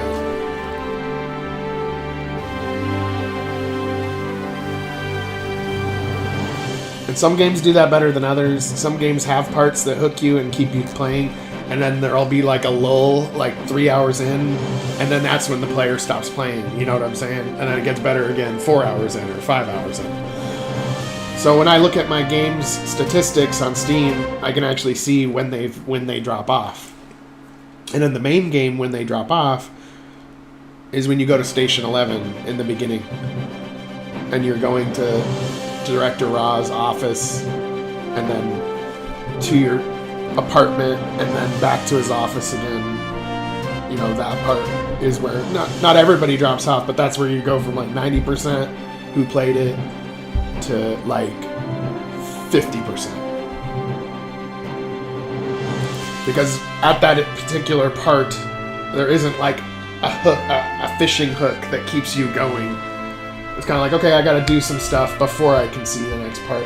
And the reason is that part was actually the first part of the game that I developed, and then I built around it and through it.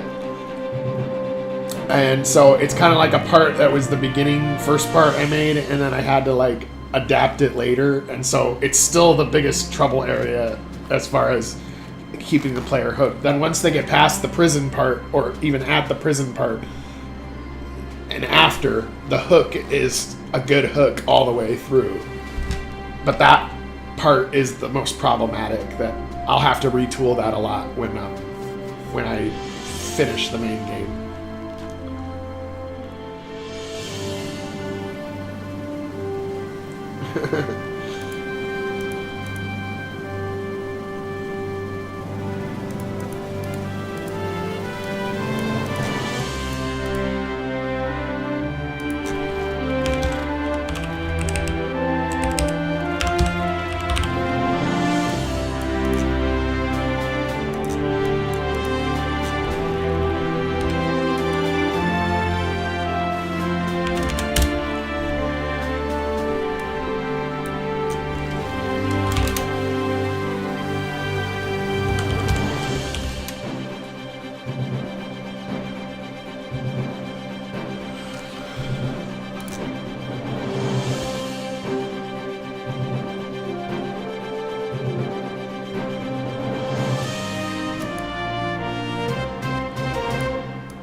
glad we're finally getting to the. I'm glad we're finally getting to the story today. I was like really lagging on it the last week or two. I wasn't in a creative mood to make a story. There was a lot going on.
It appears her methods were deemed too extreme, even for the regime.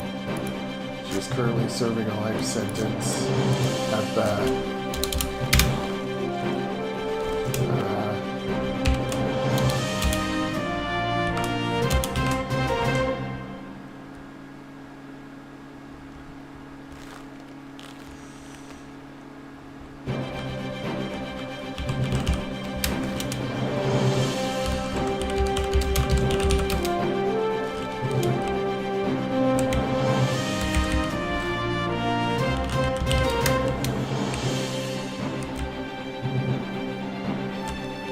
Wrathguard, maximum security prison.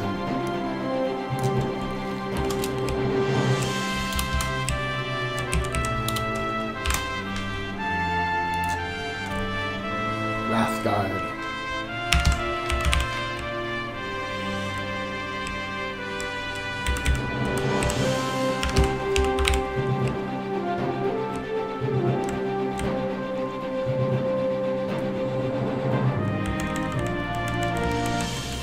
And then it transitions into the story about the current device, with the nod going to Cromwell to talk about this. But Carol is used as a excuse for them to implement these further reforms.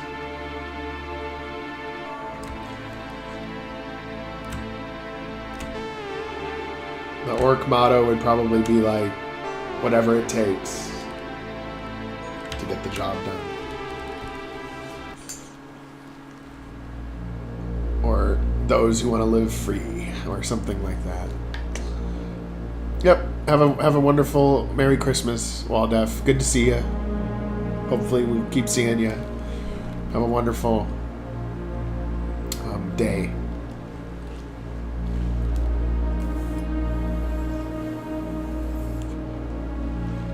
What? No.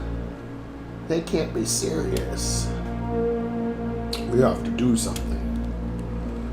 Shut up. I can't hear the broadcast. Let's see if it flows. This is the Interstellar News Network. I am your host, Byron Williams. It's been 6 weeks since the brutal massacre at Raxion 2. Captain Carol Everson of the Novus regime gave the order to irradiate the planet. Her decision marks the day that the Novus regime was willing to use genocide to achieve their goals. Although it appears that her methods were deemed too extreme even for the regime, she is currently serving a life sentence at the Wrathguard maximum security prison for war crimes.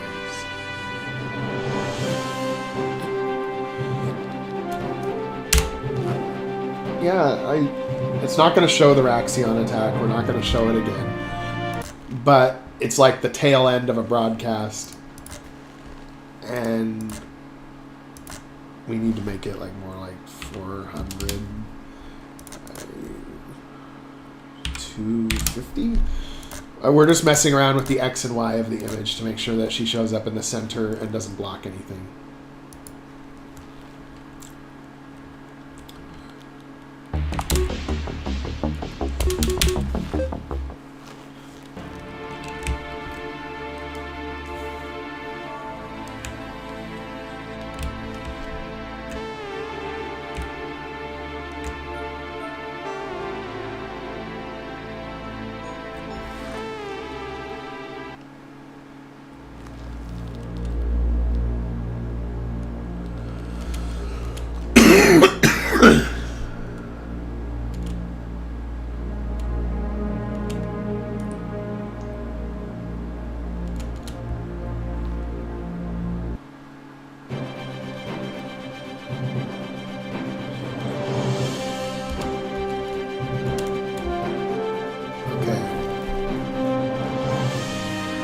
I think she's in the right Y position.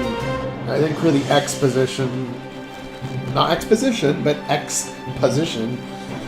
Oh, and it fucked this up. So I got to make her image a different ID than the other images. That's you have to set the image ID of the image. 450.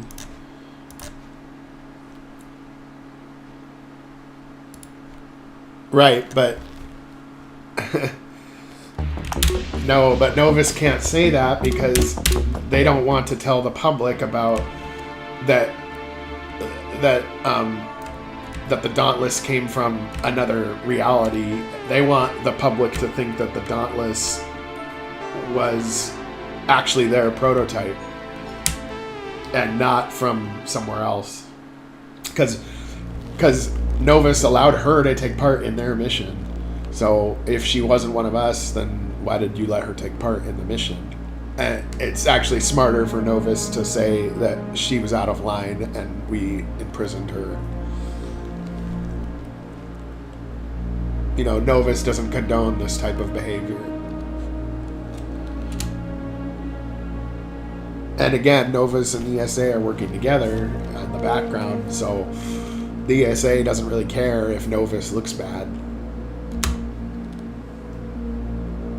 Oh, another bot. God, we love these bots. They love us today.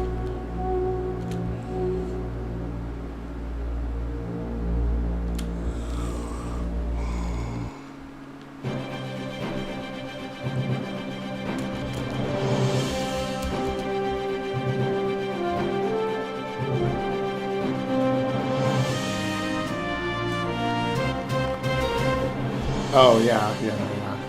I hear ya.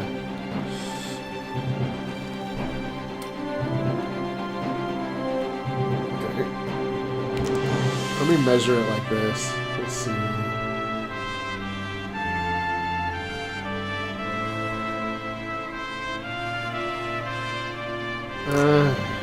Maybe like 90 pixels more. 90 pixel... Oh no, not there. Showing the pictures is always kind of annoying.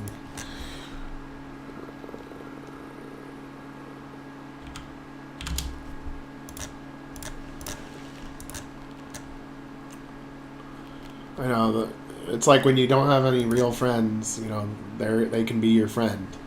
Like, if somebody has like a stream and they're streaming and no one's watching their stream, it can, if they see that there's 3 people, they can feel better about streaming because the bots will keep you company.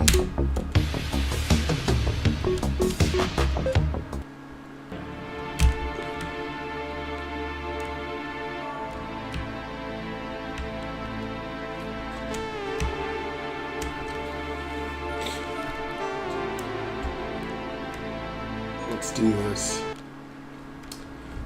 Let's do this.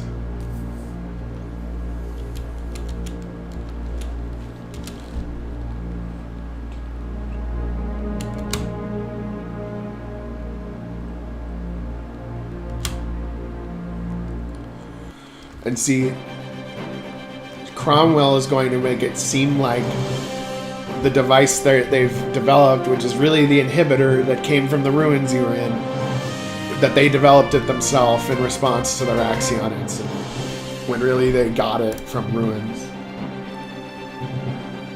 The ESA is not very good at creating, they're just good at like copying or scavenging, basically, and reusing.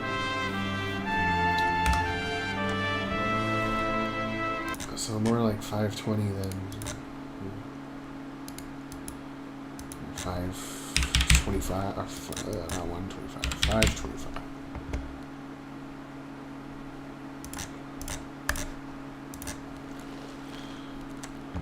Okay.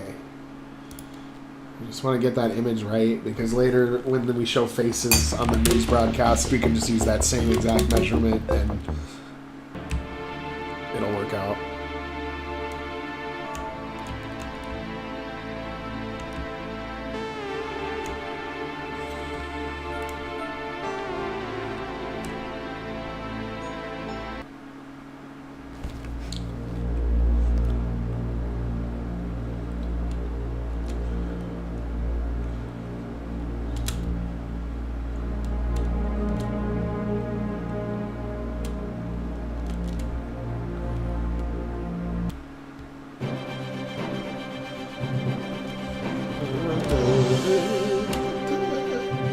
Okay, almost.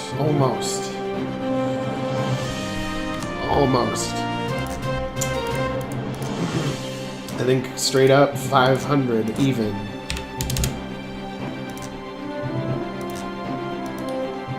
$500 even. Should do it.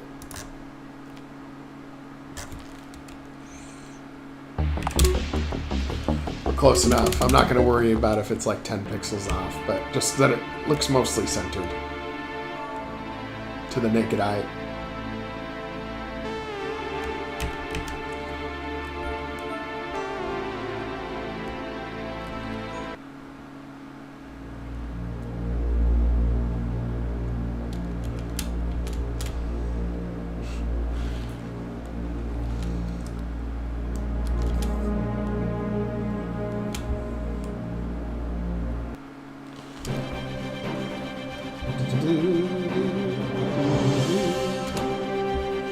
Yeah, that looks good. That looks centered. The Novus regime gave the order to irradiate the planet.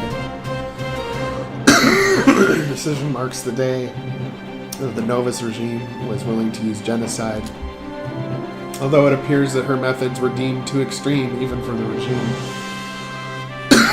She is currently serving a life sentence at the Wrath Guard maximum security prison for war crimes.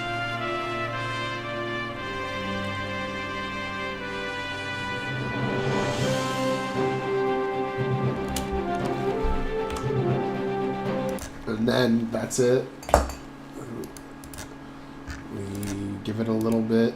We give it a little bit of a wait, maybe 2 seconds, and then we erase picture 6.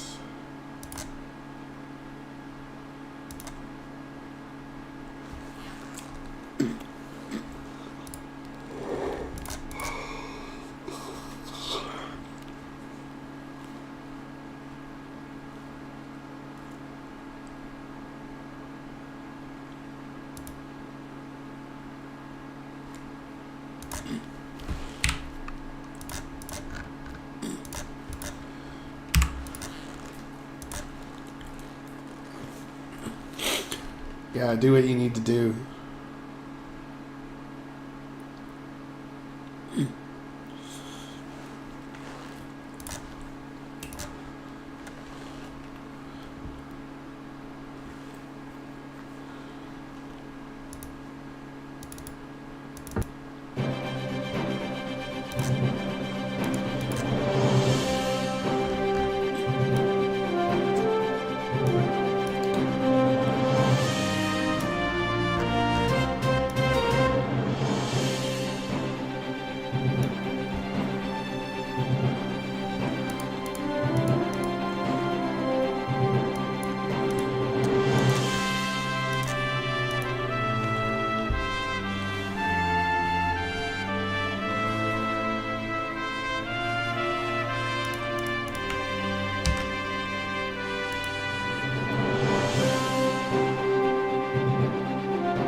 let's see here.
Okay.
Looking for Alice Cromwell.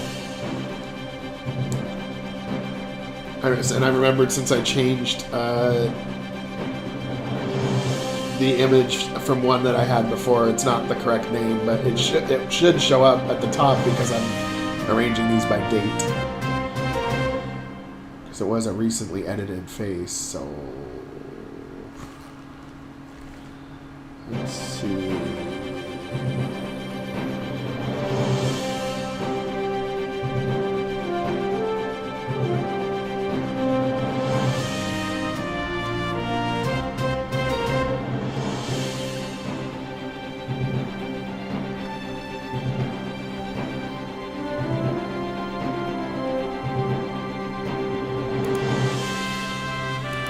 I'll sort by name and I'll go to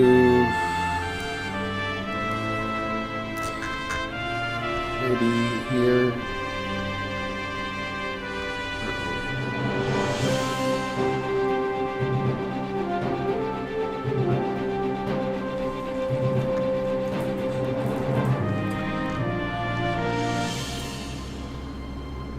I think it's one of those ones with random names.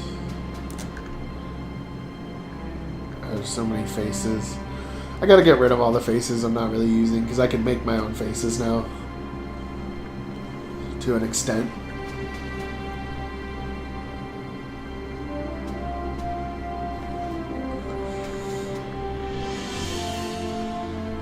Okay, I guess I gotta...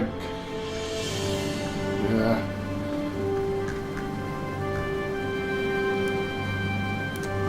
Oh, maybe it's one of these. Face.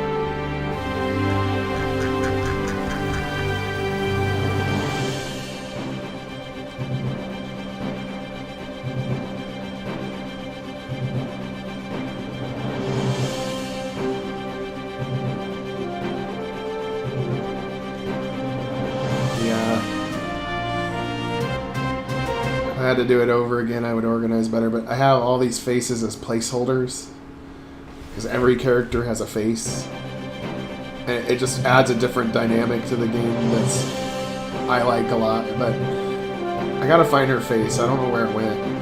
That's crap that I can't find her.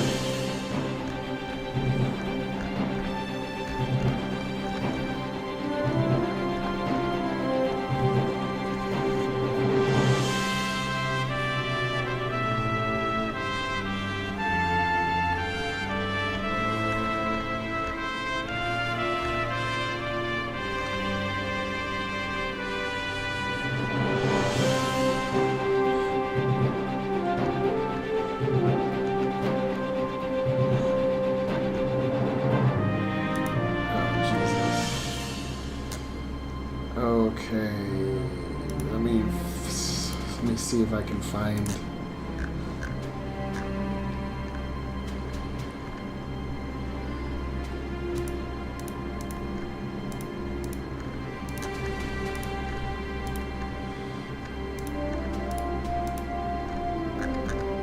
Great Hall. That's where her face shows up. Is at the Great Hall. So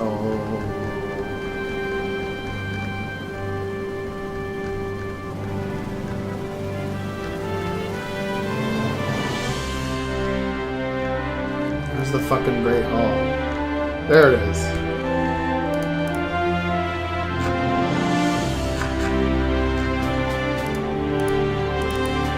Oh wait, this is her old face. You know what? I think I made a copy. I think I was editing the main game and Origins at the same time, and Alice's face is actually edited into the main game, but I didn't put it in Origins. There it is, right there at the top.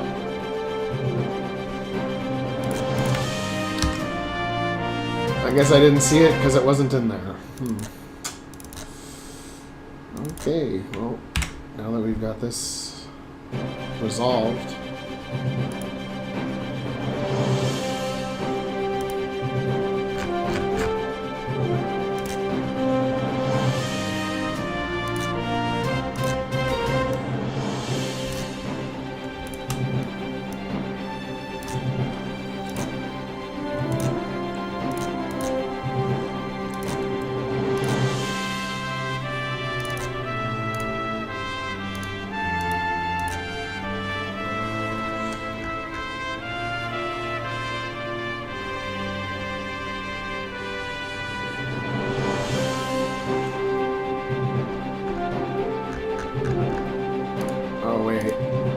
Sort by name because I know it was Black F something.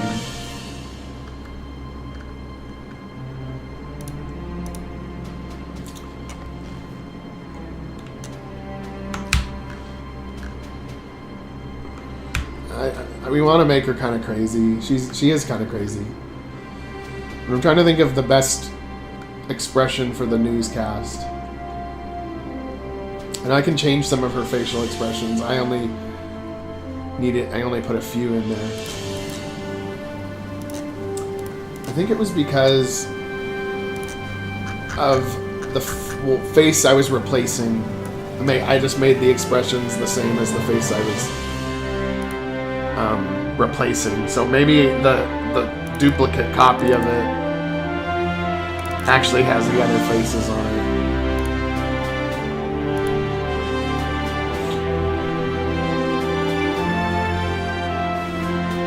It does look different.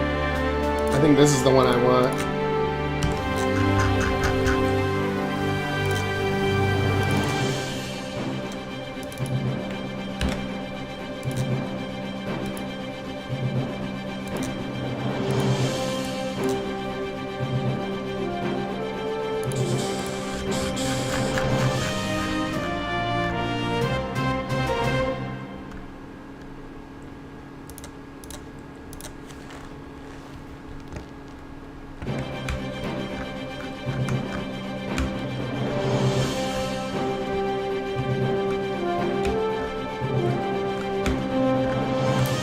Maybe we'll use this one. It'll still look weird as fuck.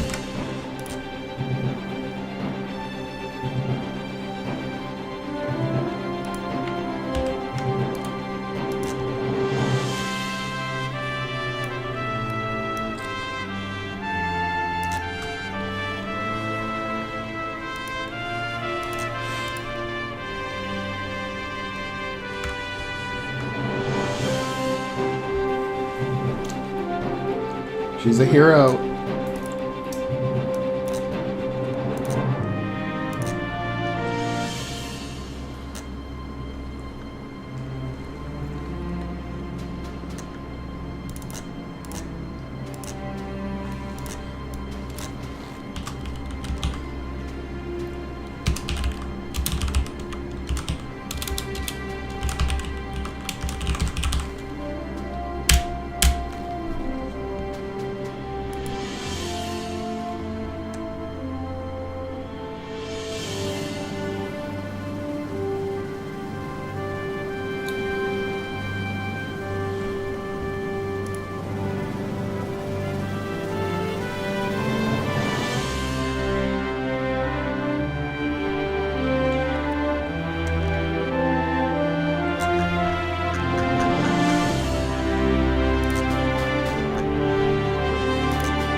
Okay.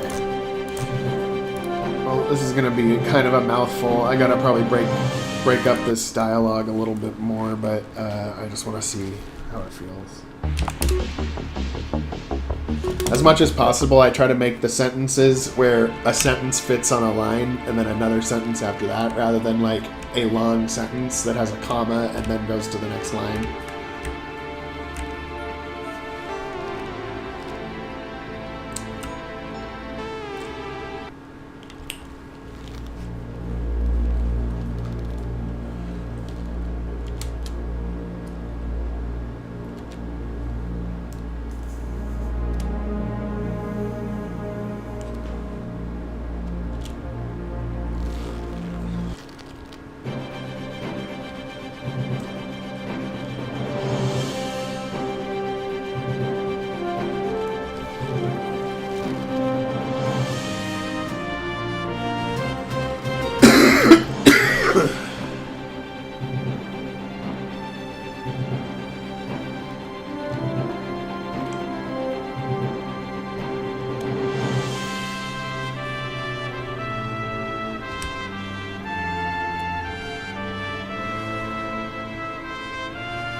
Punctuation error there.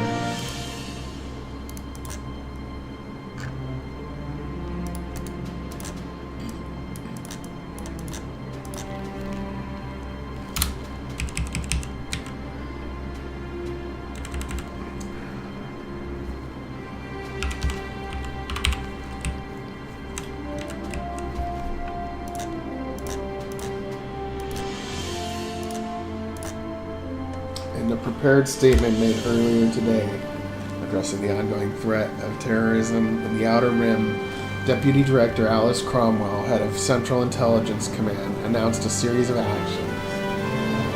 These actions will change the very shape of the Outer Rim and lawless space. Okay. I'll just cut it off at there.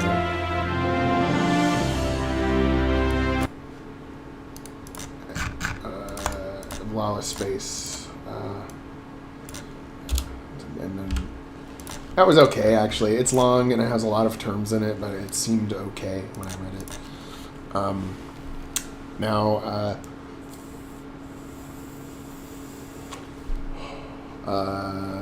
Let's see here.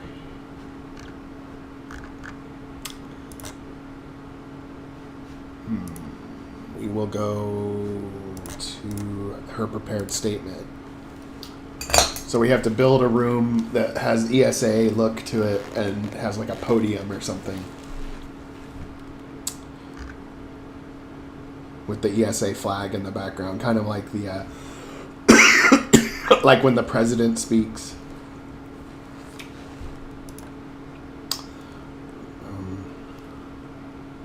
Let's see.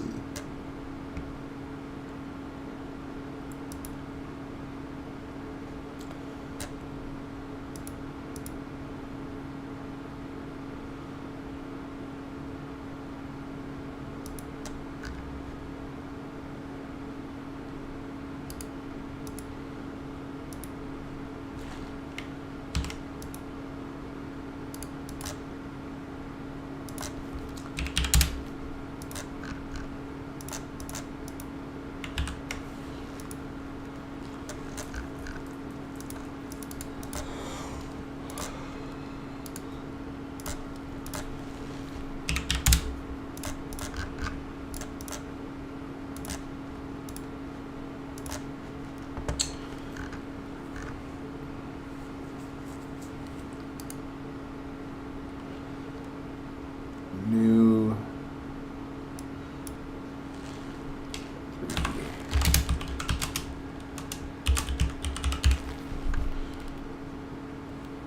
ESA podium. This isn't going to be a very big room. This is going to be just the minimum. Although the height could be longer if we wanted like the press to be in there. Like the media. So so we can make it 51.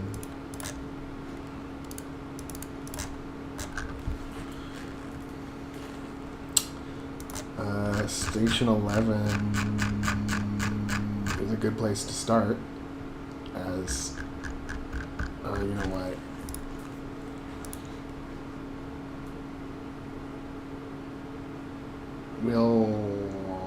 oh, you know what, maybe I can use the ESA facility, like from the, from Origins.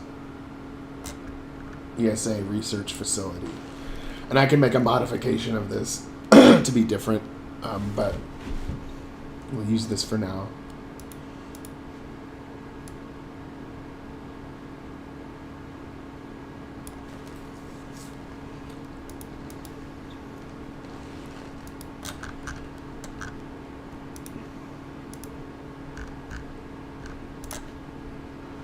And the ESA had this type of flooring.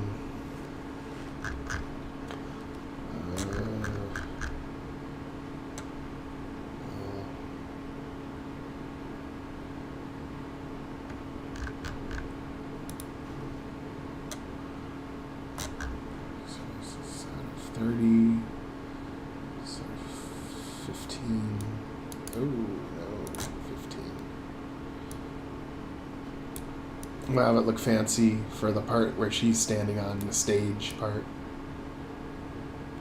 Oh, but we gotta have walls first.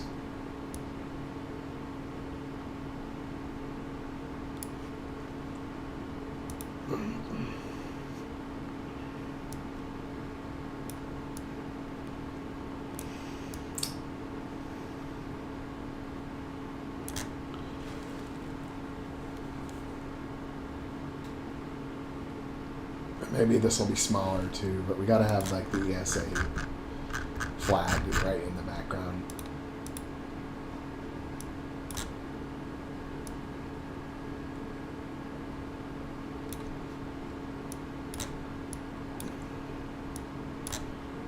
With basically the ESA's royal crest.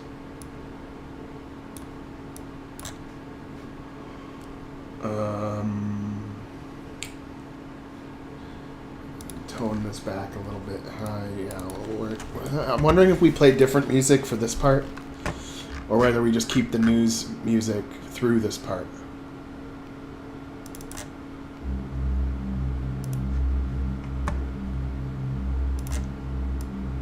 Actually, I think this music would be good for her. This would be a good theme for her, don't you think?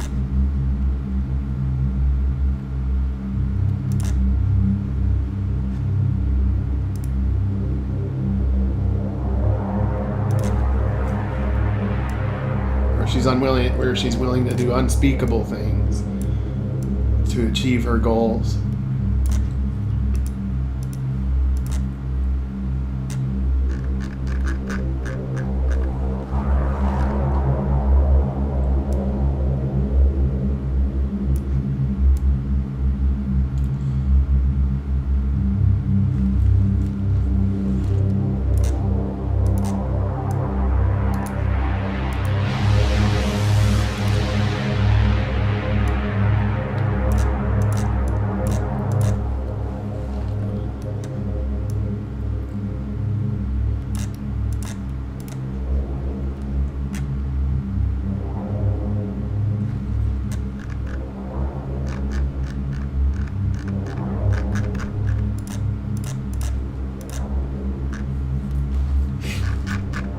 I've got to make a podium. I haven't made one yet, and I've needed to.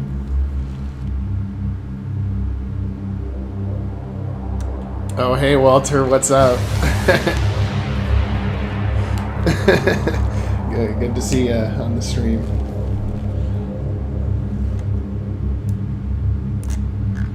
We're gonna make a little podium for her. She looks nice, like a nice person.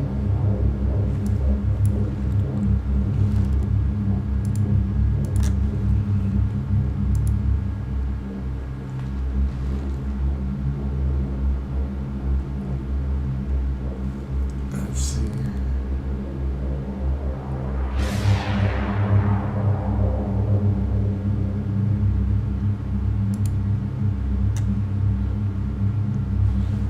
see here.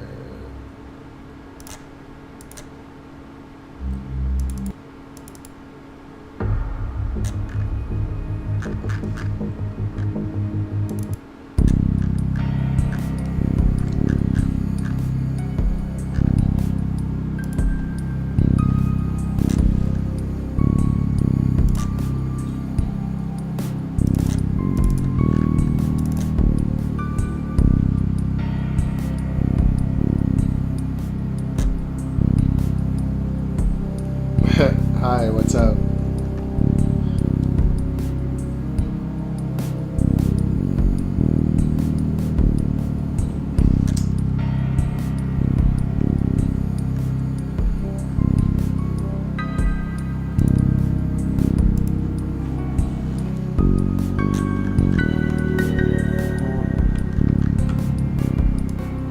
Something like this, but a little longer or a little bit taller. We'll make it into a character set so that the podium can be placed anywhere.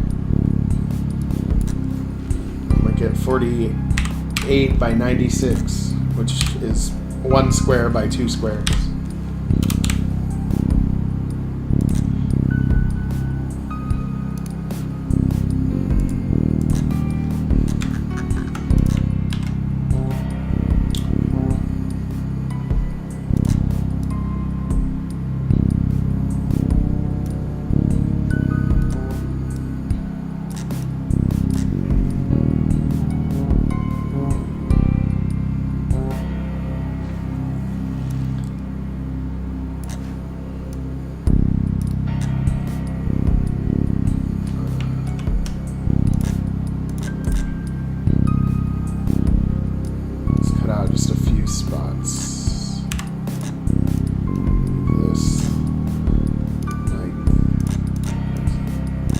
Merry Christmas to all.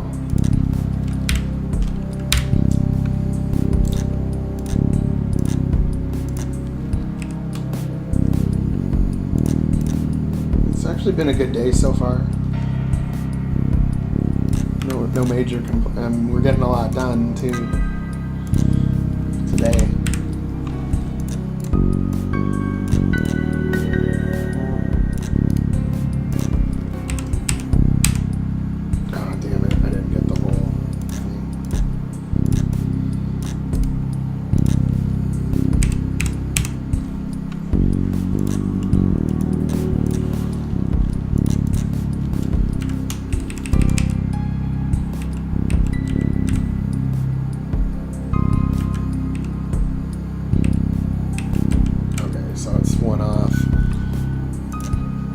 Cut off the last row of pixels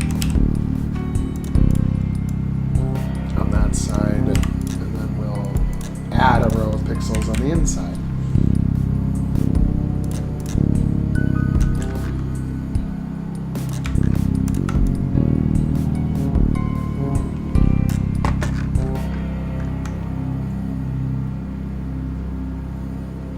And then of course it's going to have the red the trim of the podium.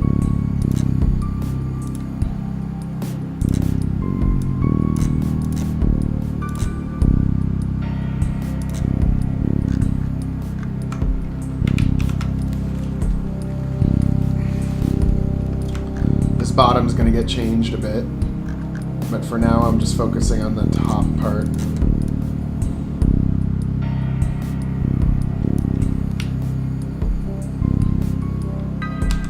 So I'll do a control, a copy paste to get it taller. And the character's got to be able to, like where you see their head just popping right above it, right above the podium.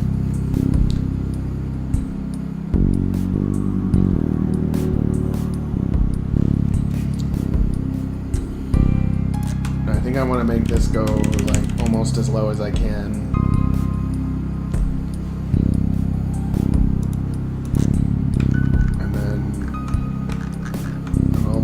Look a little more random, and we got to change the shading and actually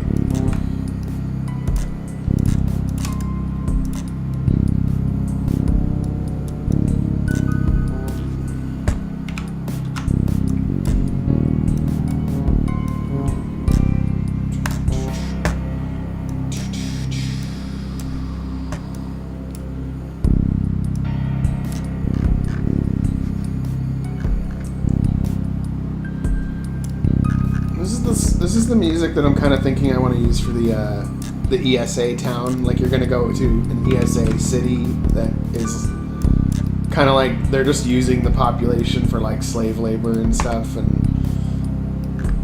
just would be kind of like a low key, like we're trying not to get caught here, and it's not a great place kind of feeling.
That the stream has been entertaining for everybody's Christmas. I'm getting a lot done today, more than I thought I would. It's been a bad 2 weeks, so I've been laggy.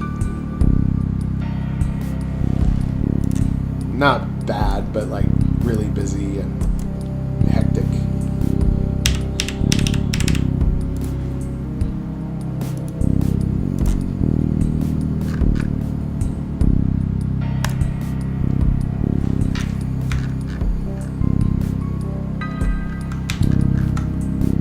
We'll put a nice ESA flag on it.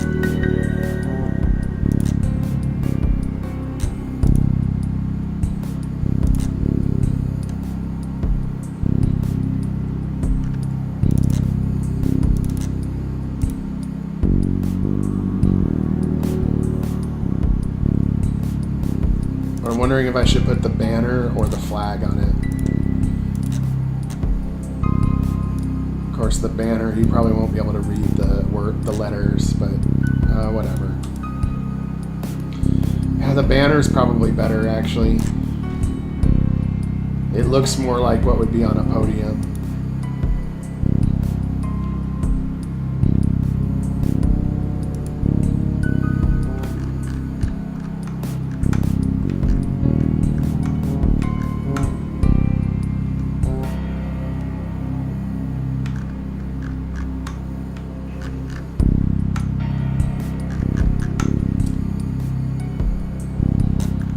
We gotta do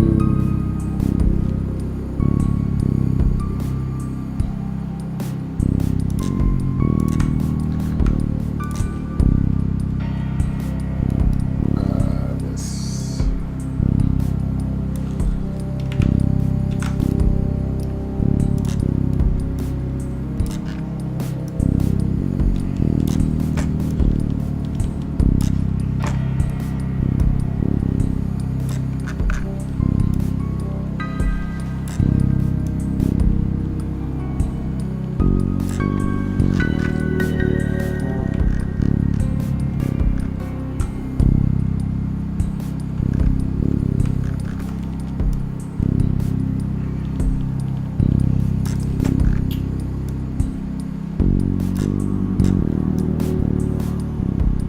You know what I'll do?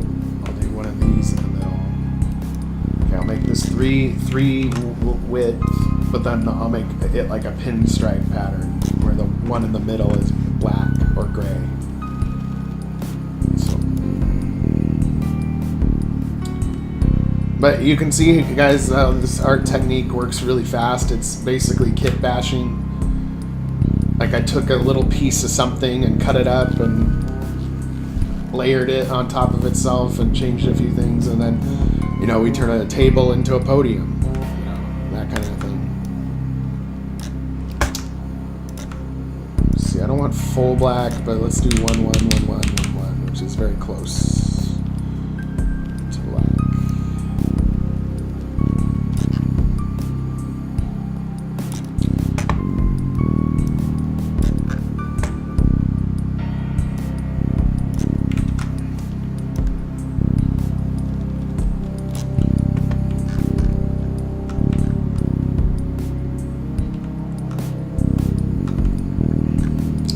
I'm going to change these bottom things to make it actually line up with the podium in a nice way, but I'm just not worrying about that right now. And we'll make this part of the stripe darker.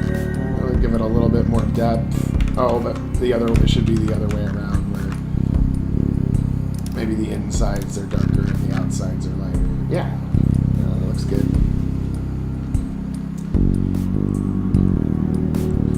Now maybe we use an A5 piece to make that look like the podium part, like for the top part that we haven't made yet.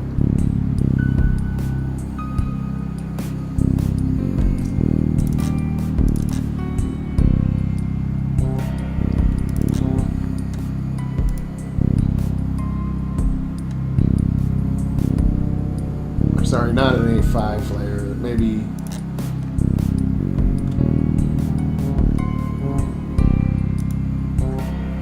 an A3 layer. Yeah, an A3 layer.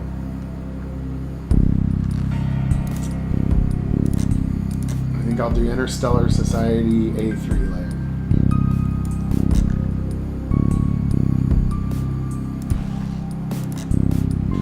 We get the red one.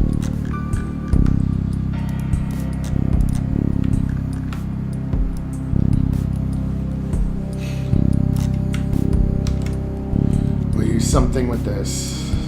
I'll have to mess with its dimensions and stuff.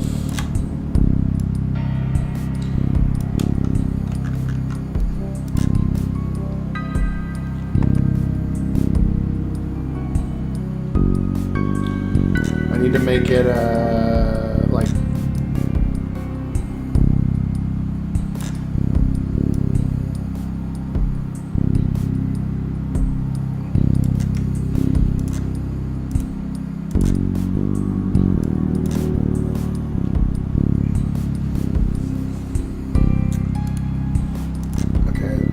redo that again.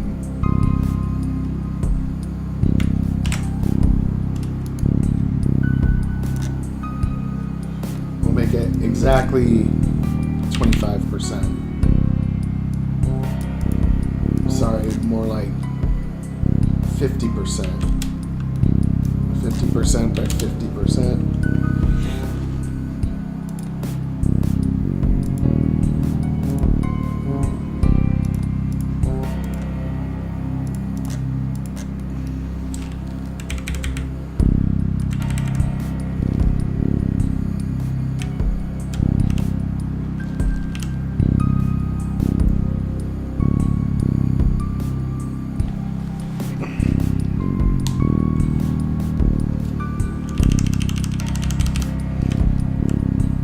It's hard to do like the multiple dimensions where you make it look like an actual podium. Okay, wait, I have an idea. Oh, another bot. Man, the bots love us today.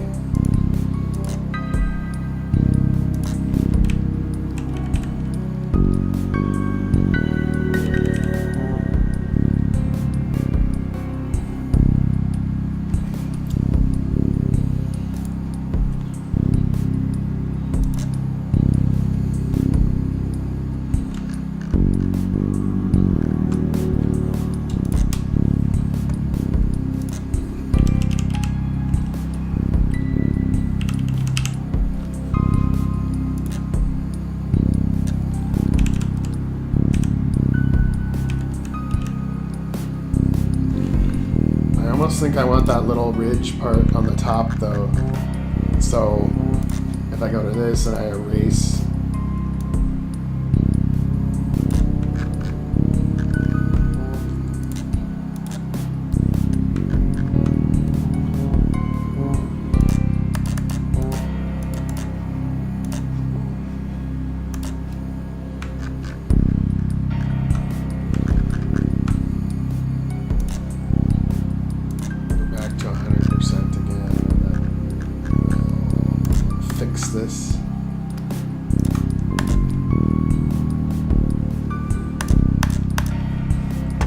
What's the oh my god?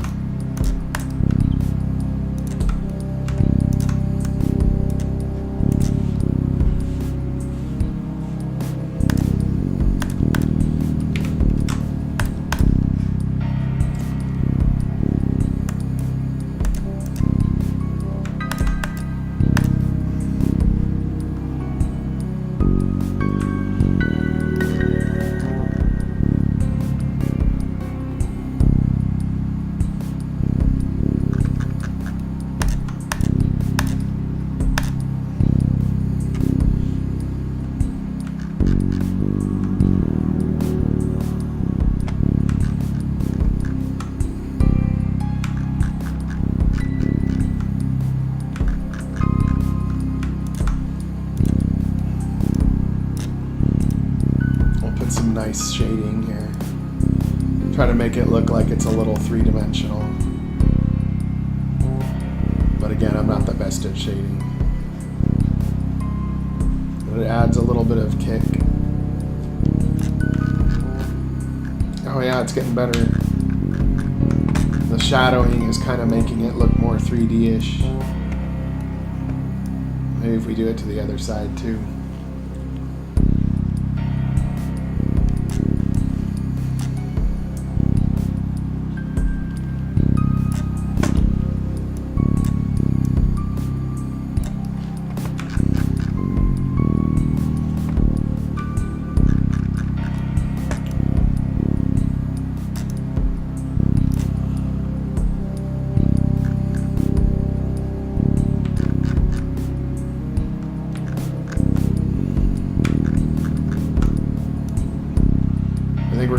Do three layers of shading. I usually like to do at least 3. And we'll have an even darker one that will be like a little bit on the edge. Oh wait, why is that not doing anything?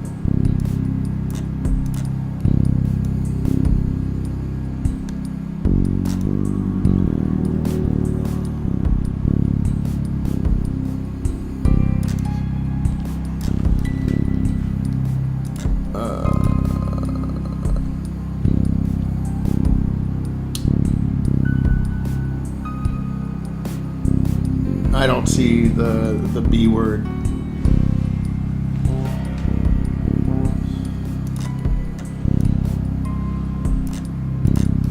Even if I go to live chat, I don't see it.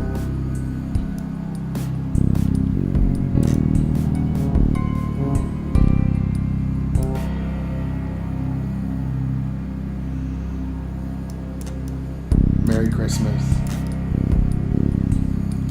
to everyone. Let's see here.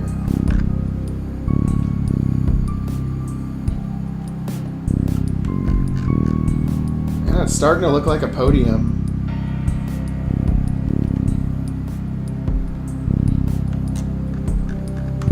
Yeah, I hate how YouTube censors people, like censors specific words in a live chat. Like, I'd rather just have it totally uncensored, but I can understand if like there was you have the option of like, yes, I would like to filter people in my chat, but they do it for you. Even if you enable the option to just let people say what they're gonna say, they still block out certain things.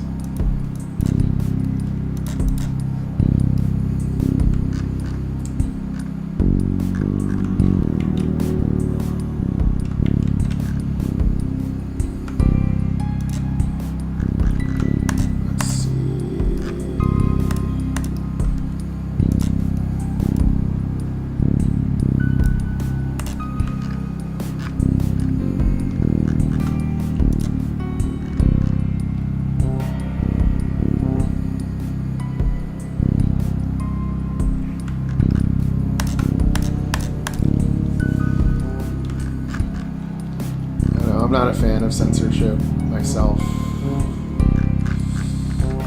I don't think it does anything in the long run to help. All it does is improve comfort in the short run, but ruins everything in the long run.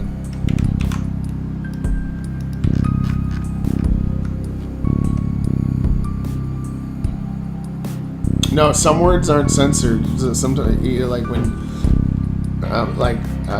you say fucking or fuck, sometimes it's not censored. Sometimes it is, but sometimes it's censored stuff that's censored that you wouldn't think is censored.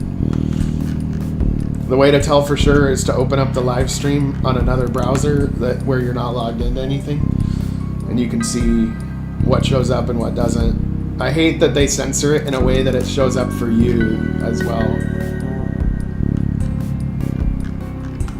where you can see it and it looks like other people saw it and like ignored it, but in reality, nobody saw it.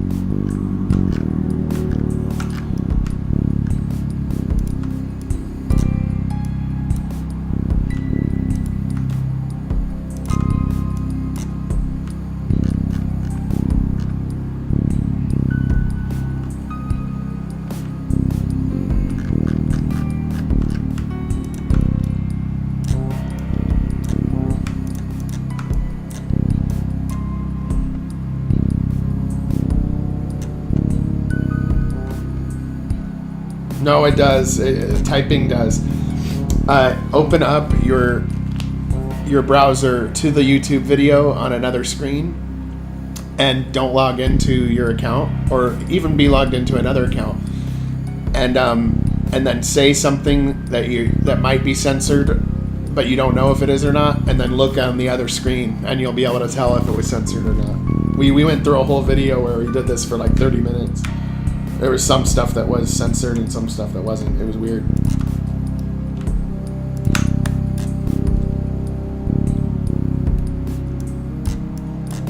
Right, but you probably have multiple accounts, so you can check on the other screen with either no account logged in or a different account logged in.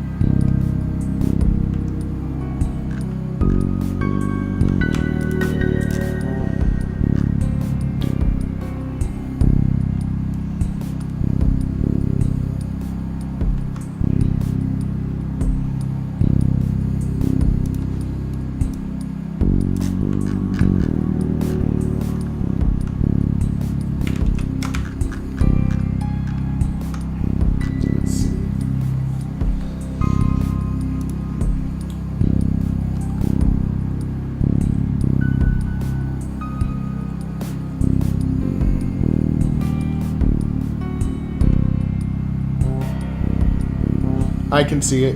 I can see the word. I don't think it censors fuck.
Yeah, I don't see it. And all my censorship shit is turned off. I always turn it off. So I don't know. But the YouTube selectively allows certain texts to be seen by certain people or not. And it's weird.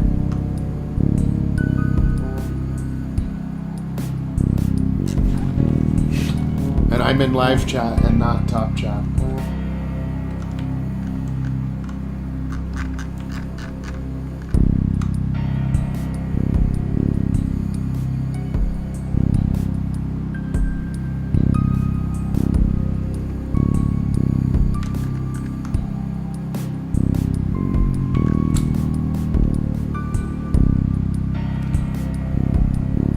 Yeah, I see Steven's. Fuck.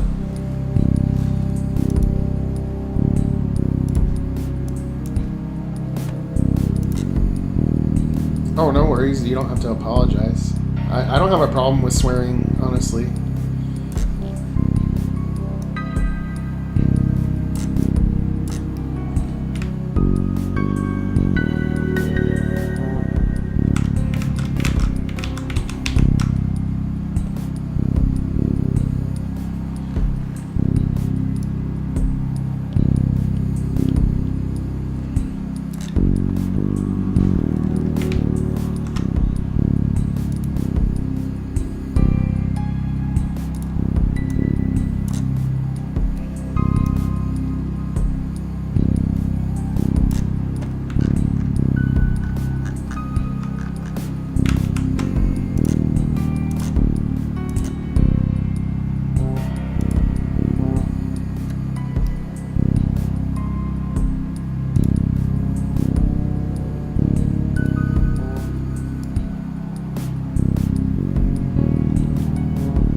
Trying to make a microphone like where you can see like them standing in front of a microphone. Let's see if I can find a Google image thing of it.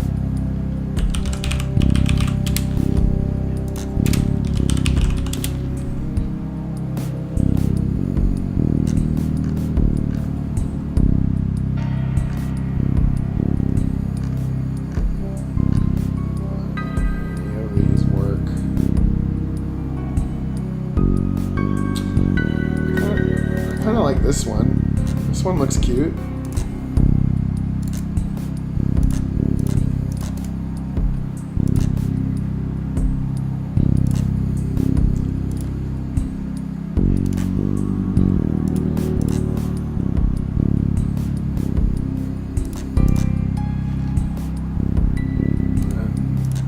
Well, you know, I don't need. Okay, let's just select it first.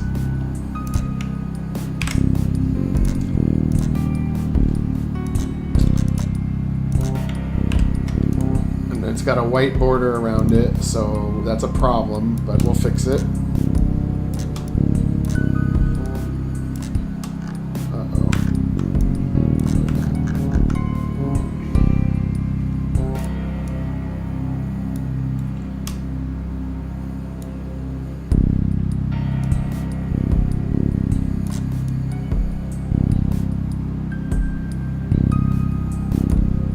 This one I don't want to do nearest neighbor because I'm making something.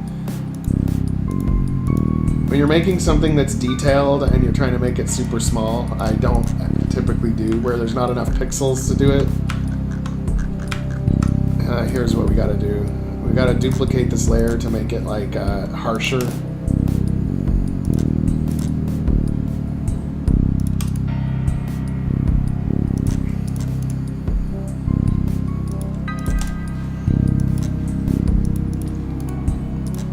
So all the transparent parts are gone.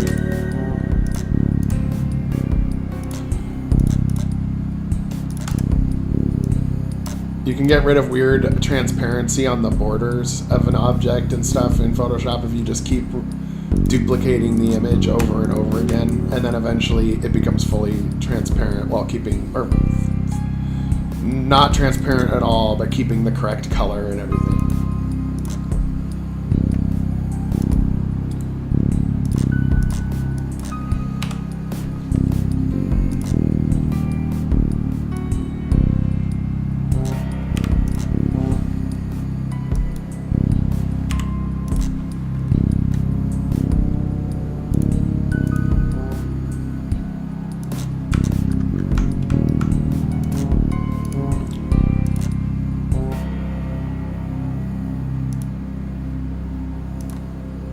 I'll be able to use this podium in a lot of different contexts,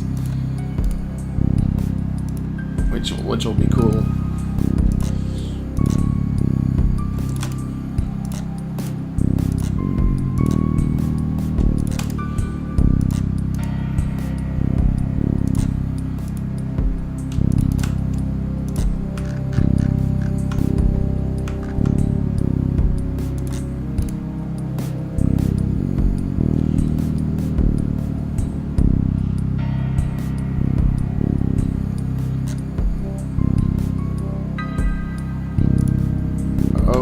Okay, I'll be right back, guys. There's something I gotta throw in the oven.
Alright, I'm back.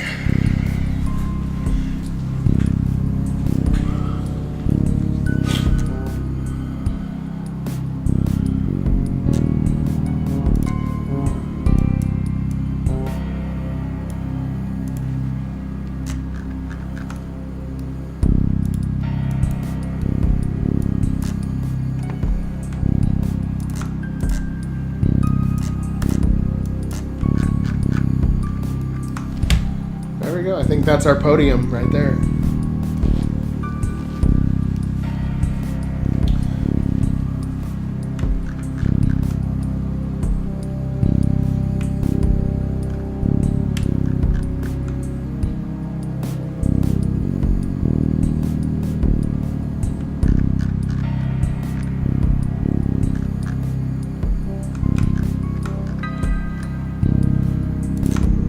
Part that looks weird is that transition from the floor part to this upper part. So maybe if I put another pinstripe in the middle like this, I could do it.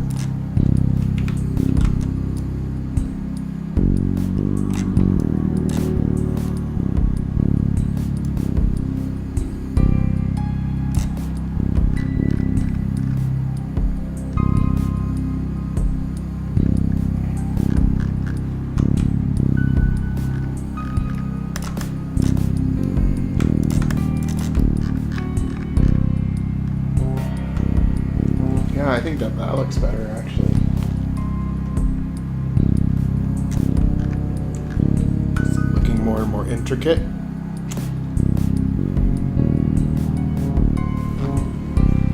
Alright, I think that's good enough.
We have our podium.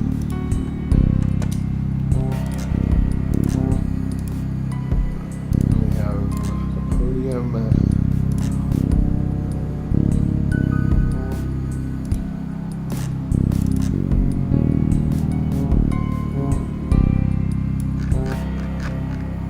Podium. USA. And then we got to get Alice in there. I forget what graphic I used for her.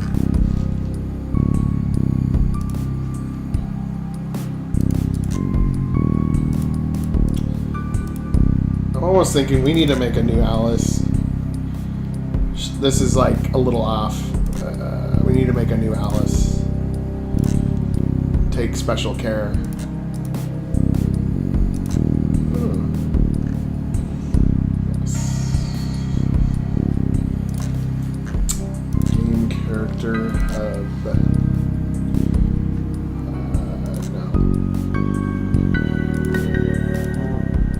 While we're making this, I kind of want to change up the music a little bit.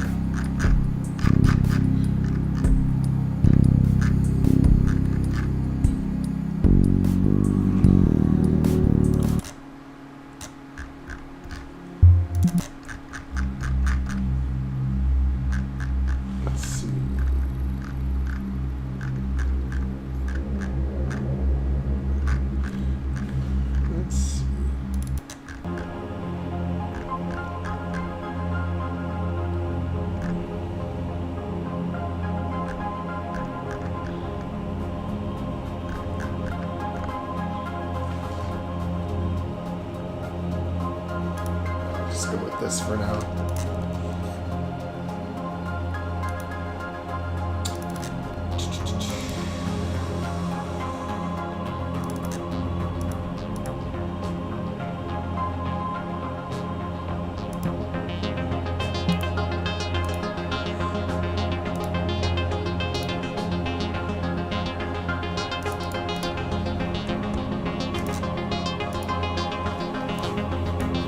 I believe she has red eyes, so...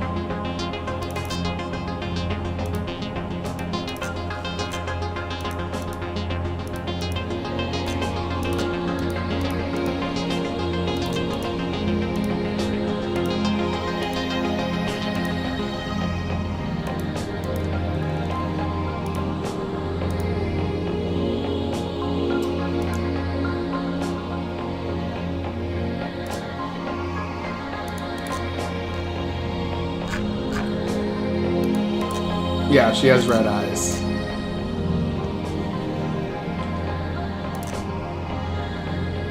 Do you think I want to make her eyes a little darker too?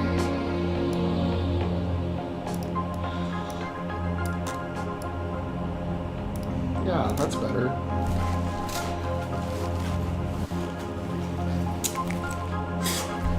And now we gotta have her with some clothing that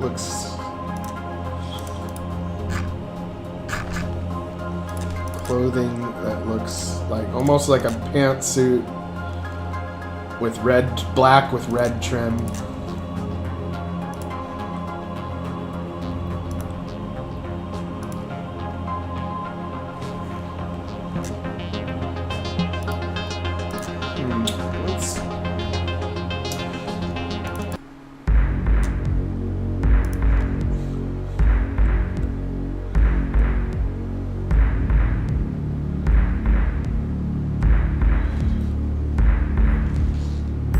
This is the music I play when like somebody's being executed that is like doesn't deserve to die, but they get executed.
None of these are quite right, so I'm just trying to find the best one I can. This one's probably the closest.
He's gonna have the red trim, but I think I have to do the red trim in Photoshop.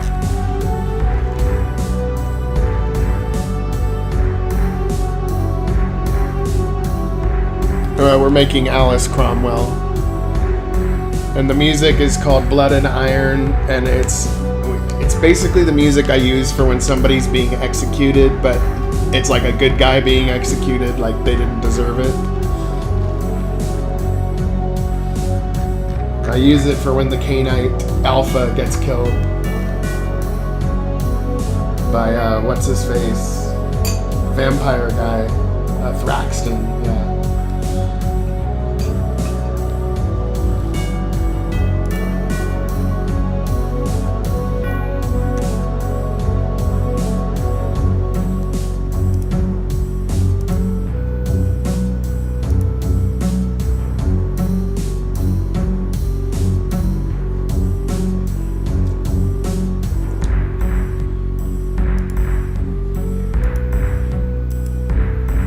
Experiment with different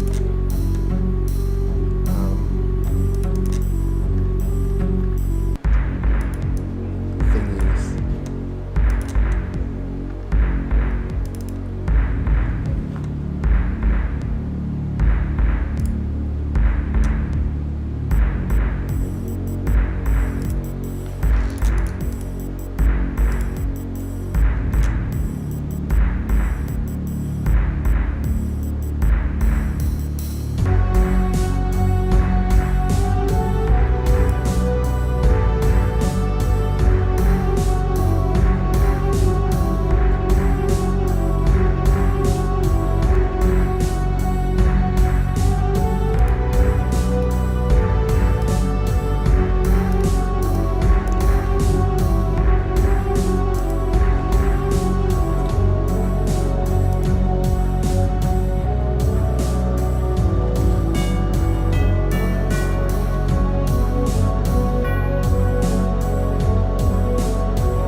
Yeah, we're making Cromwell right now.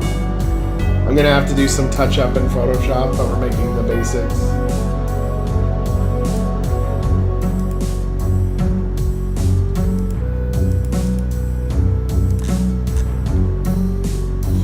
I don't know, I think she kind of looks good. She kind of looks good with the trench coat, but with the breastplate on the outside of the trench coat, somewhat.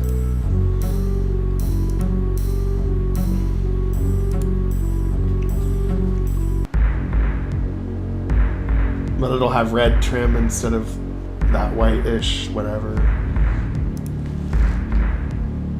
Let's see. Accessory.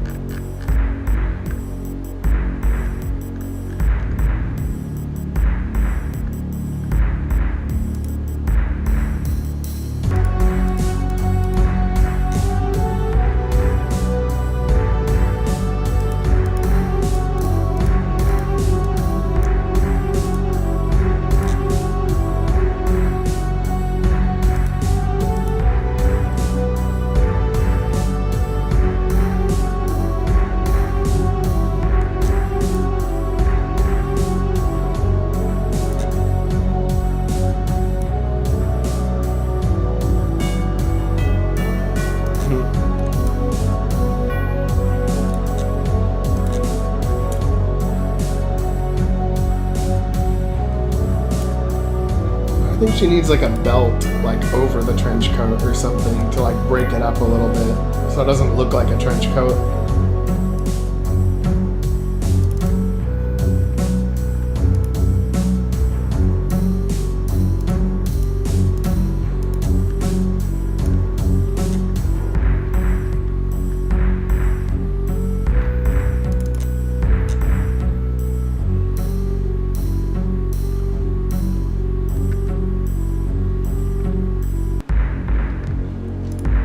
I might have to go into the male parts to look for a belt.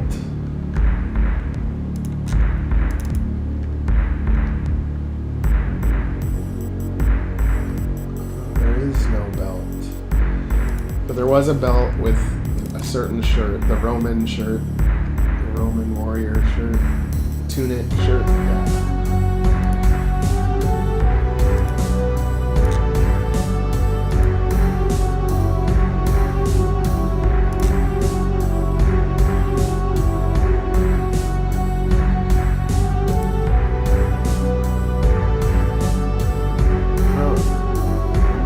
Already perfectly aligned. Great. And we want to change the color of the belt, I think.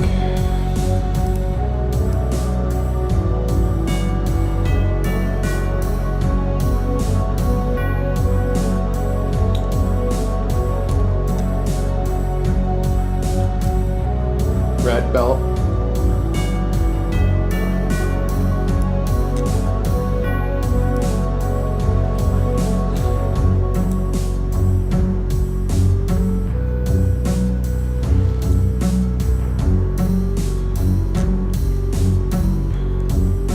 Yeah, we gotta make her. You gotta make the main characters or characters that play a significant role a little extra care into them than the regular NPCs.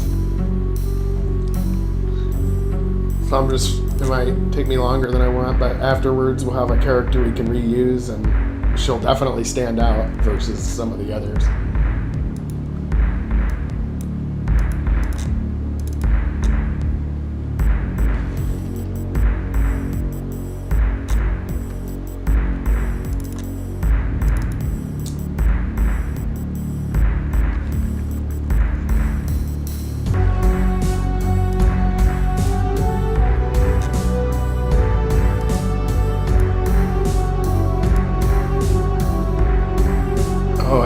I just saw these armors, which are like full pieces that look really interesting.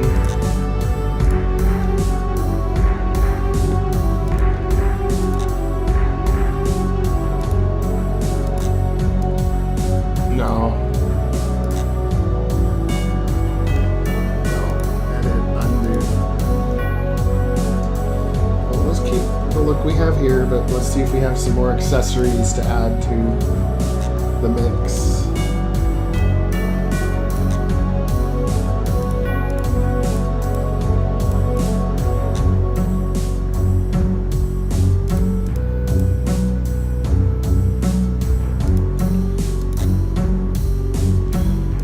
Ooh, I kind of like that armor though, or at least part of it. Oh yeah, not the breastplate, but the shoulder pads. Yeah, I like those shoulder pads. It makes her look really intimidating. But I'll make them darker, like they're more black than gray.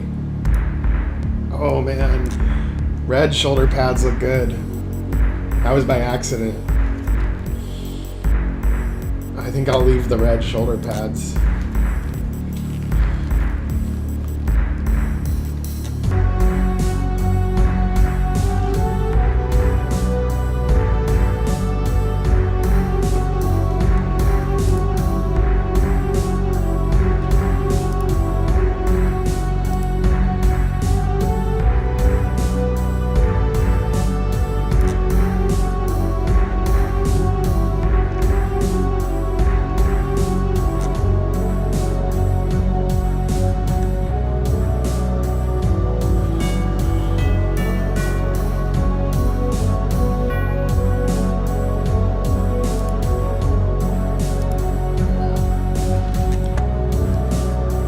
Shoes red. Just black with red trim look and a little bit of gold because she's gonna be vain too, where she's really into her looks and having like the riches to herself and that kind of vibe. The spoils of war.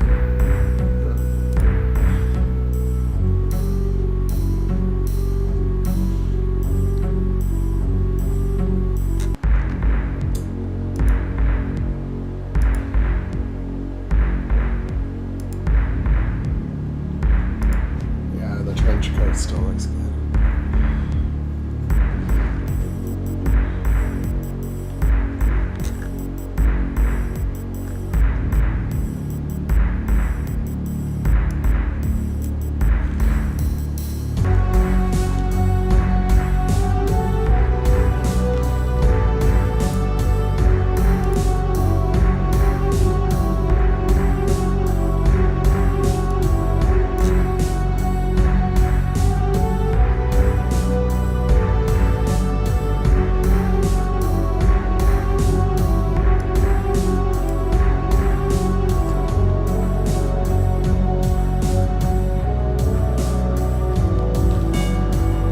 And then I think I'm going to change the center part where the ring is to be gold, like the Roman armor part.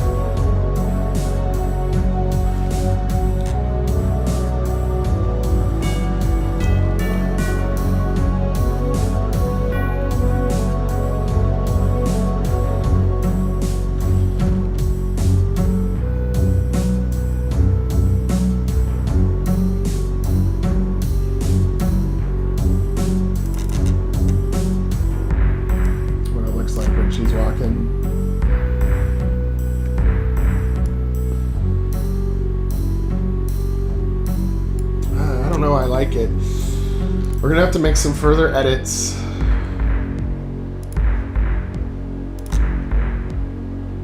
But I like it.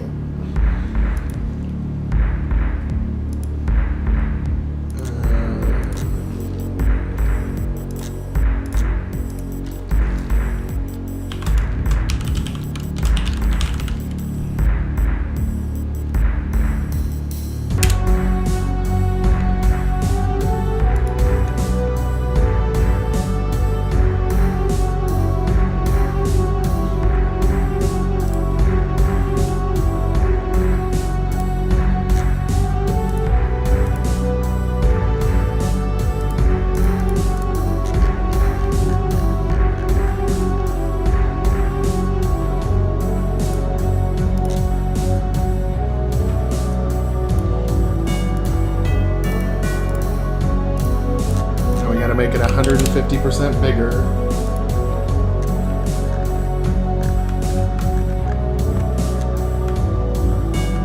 And then we got to do some edits here.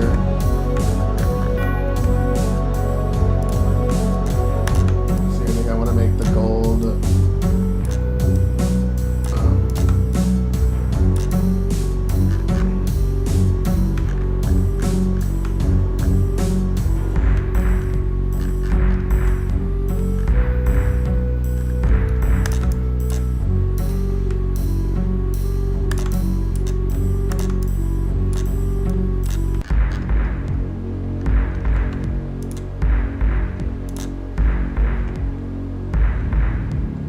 A little off.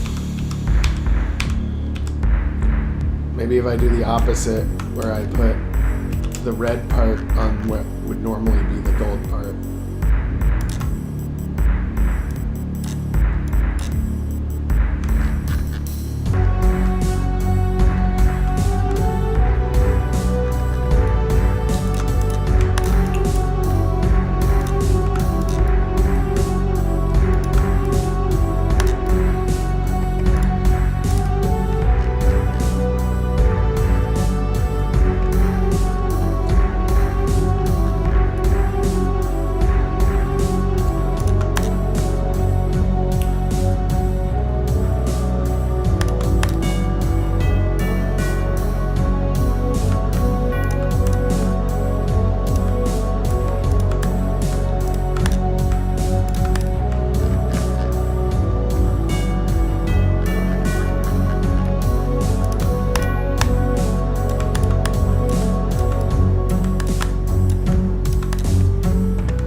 Looking delightfully evil.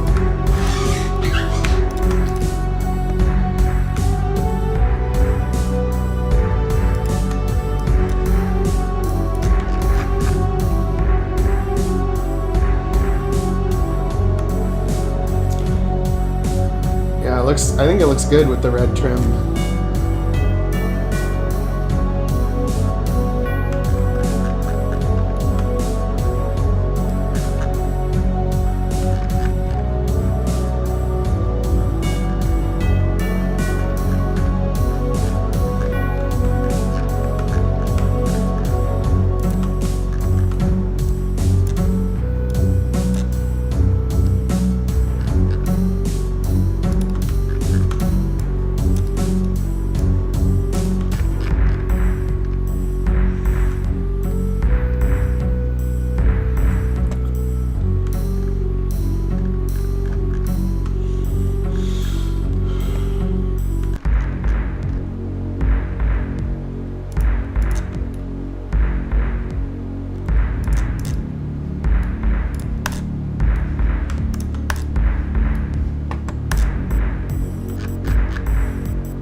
and this one is Kern's theme.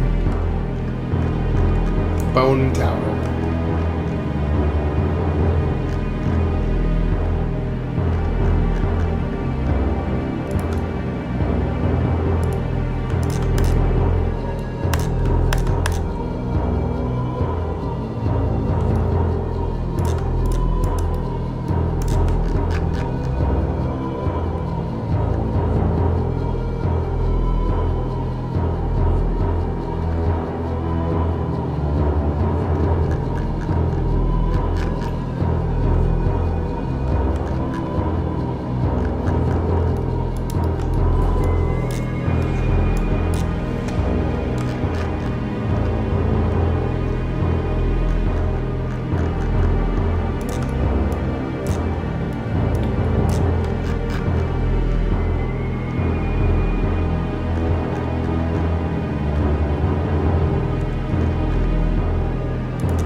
I think that looks pretty good, actually.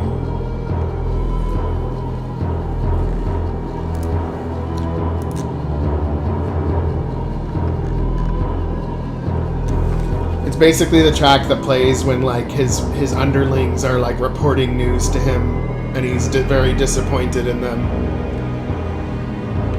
and requires them to do more.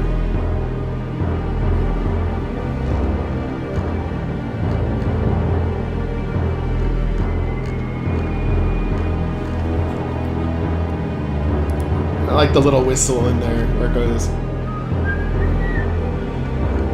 but like really subtle and in the background.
Yes, they do. They do think that they're heroes, and in some ways, they are, because their actions saved Earth. But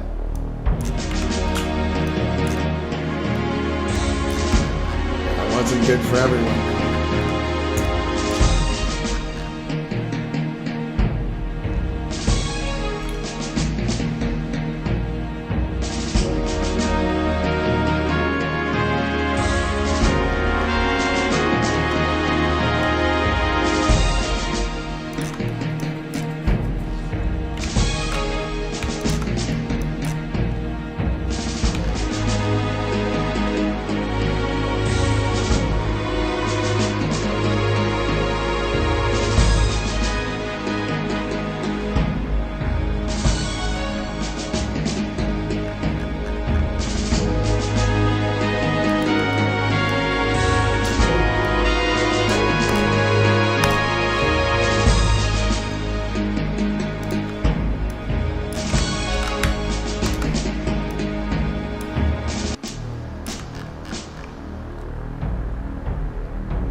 see here.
almost done with her character.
got another bot friend.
Oh, you gotta be kidding me.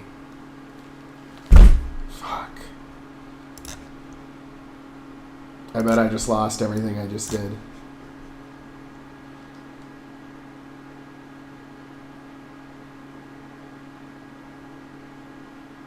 Okay, good. I think I say it saved it and then it crashed. So it saved successfully and then it crashed. Okay, good. Jesus. I hate when that happens. It's a big letdown when it happens in anything, whether it's like you're doing a video editing project or a paper, a letter, or like whatever. It always seems to happen when you haven't saved for a long time.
No, these have been around for a while, but I just have decided to start playing different ones today for some reason. But I have a whole bunch in even my main game folder. This is the music that plays when you're upgrading your ship and you're like picking parts at the dry dock to like replace your shit. Actually, I can show you because I made a video of it. It's very short. But I thought that this track worked perfect for like you're getting your ship upgraded dry dock system.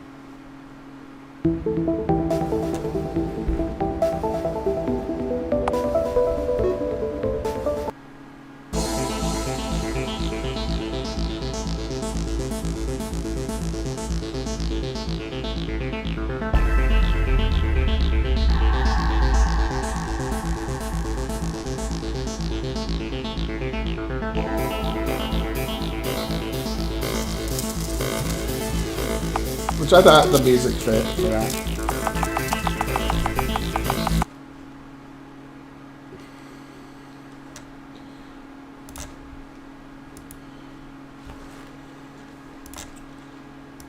Okay, we're gonna try this now.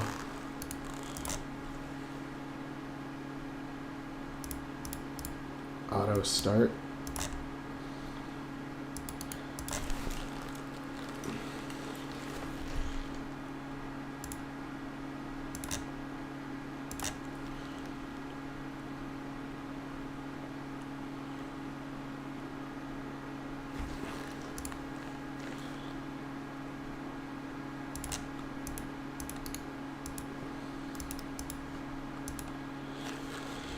Yeah, there's lots of stuff that's in the main game that is like half finished. But each of these episodes are getting better and better, and then I can retroactively add it all back into the main game and then tidy up and finish the main game. So the double development at once tactic.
Okay, let's see what it looks like if the podium's like placed in the right position, or if it looks like she's not sitting on the right part of the podium or whatever. Let's just see.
The map is supposed to have,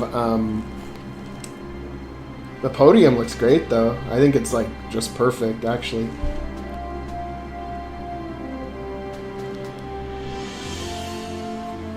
You might not want to put red underneath the red like that, but it looks good though. The podium.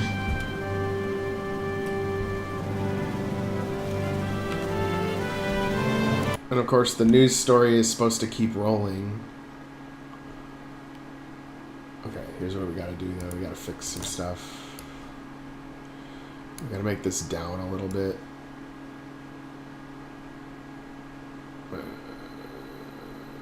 Yeah. And then we...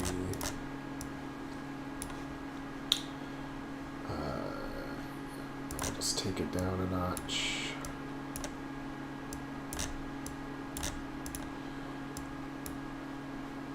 Maybe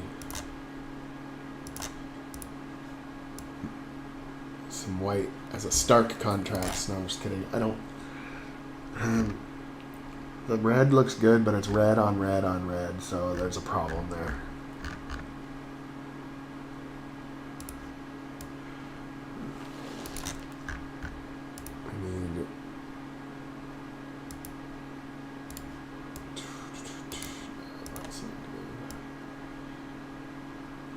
Let's try it. Let's see what white looks like.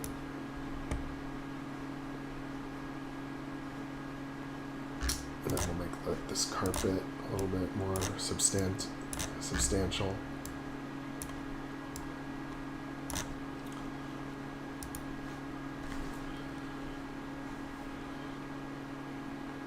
And then we have to set the newscast to be a parallel process.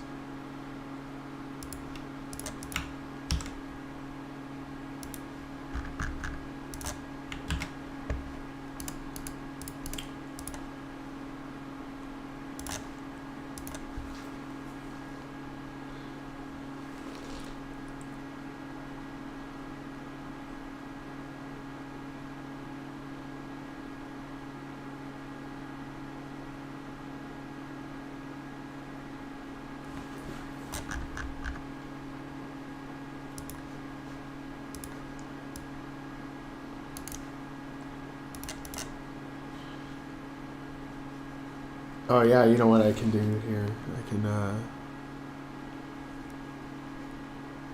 can change. I can give a little bit more flair to this wall. We can do something like this.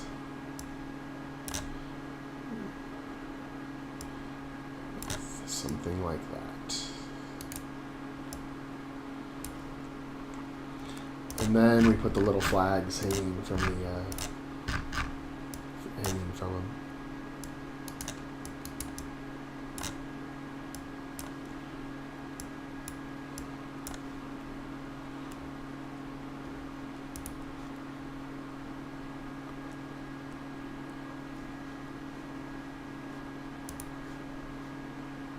And then the scan lines. I don't know why the scan lines weren't showing up.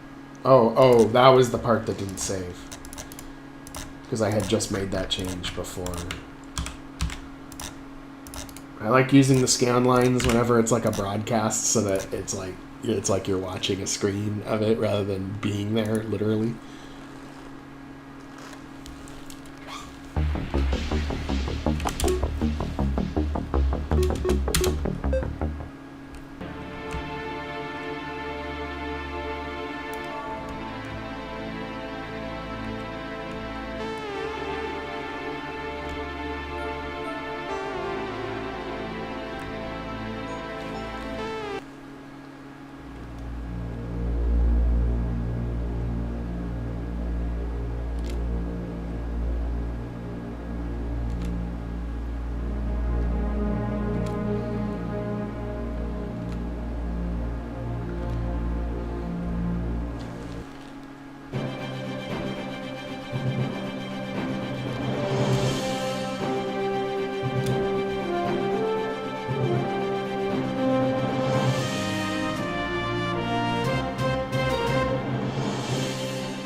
Yeah, it looks good, actually. She looks very official.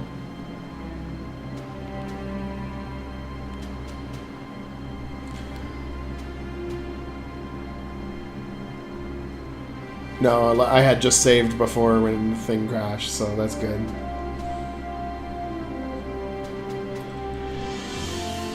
And this stuff at the top, the broadcast, the ticker, and the main news story, I'm gonna have to change those graphics for this, but I'm just getting the general feel of her giving a speech.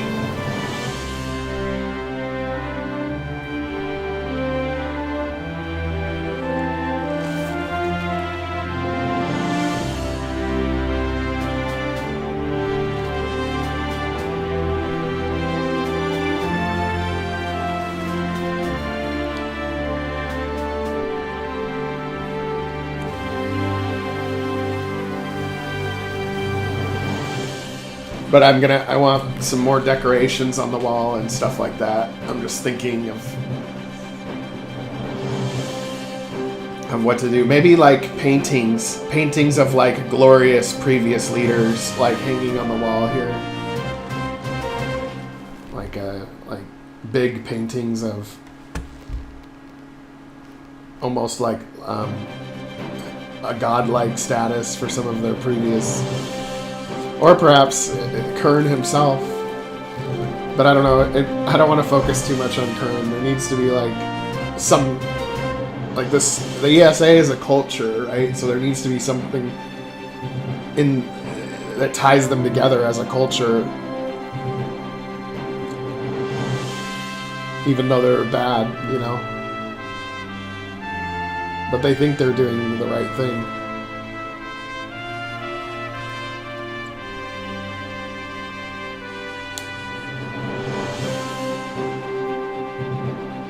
But it does look like a podium. It does look like a nice room.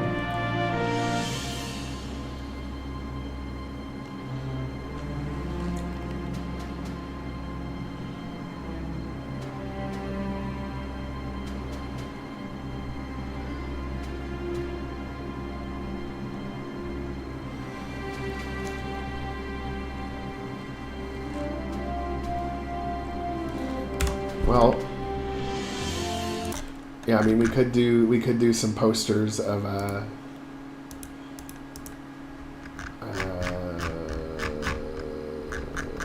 let's see what it looks like when we add in some nice background pictures of Ra and what's his face, Kern.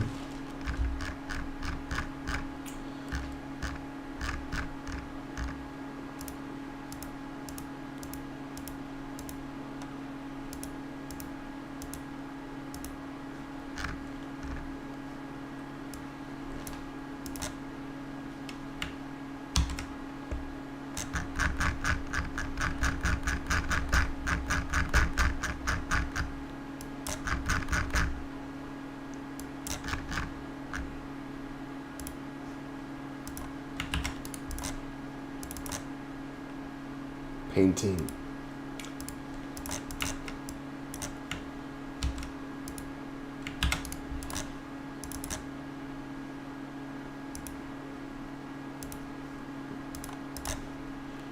Celebrated leaders.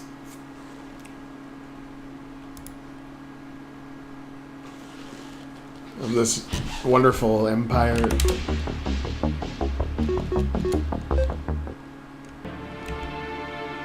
We're getting there, though. I see the game accelerating as we make more of it. Because the hard part is right at the beginning when you have to like make a whole bunch of new stuff.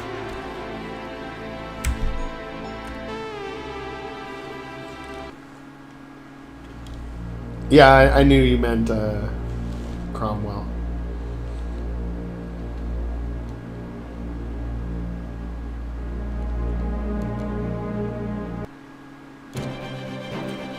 Skip past.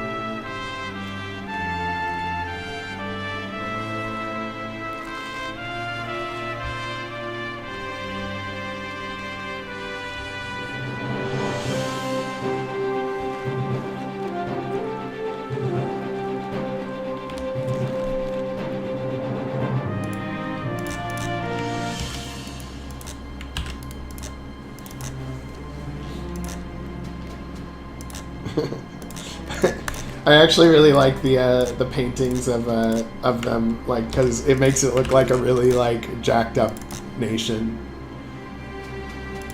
like a really harsh dictatorship.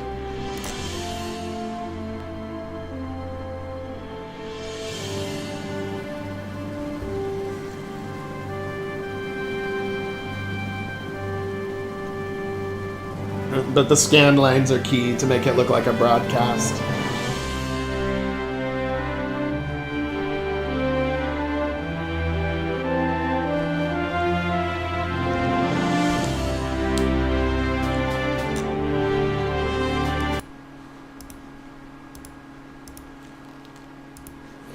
Let's see.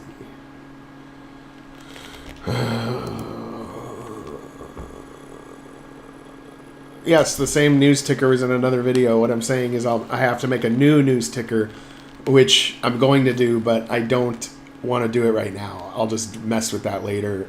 And it's like there to show, because all I have to do later is change out the image file, and it will be the new ticker with the new news story. But I have it there as like a prop, so that I can go back to it later.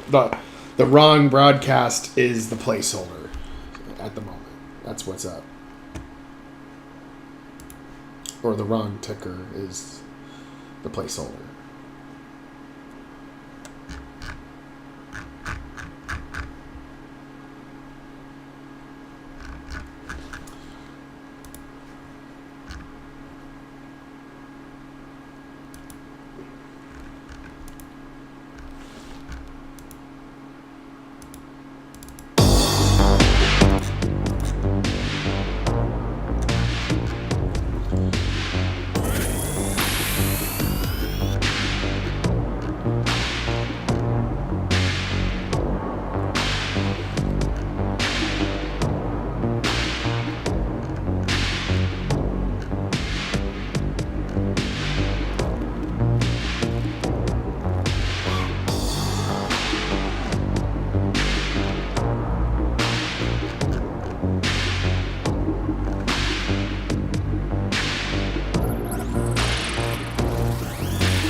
No, the summit hasn't happened yet.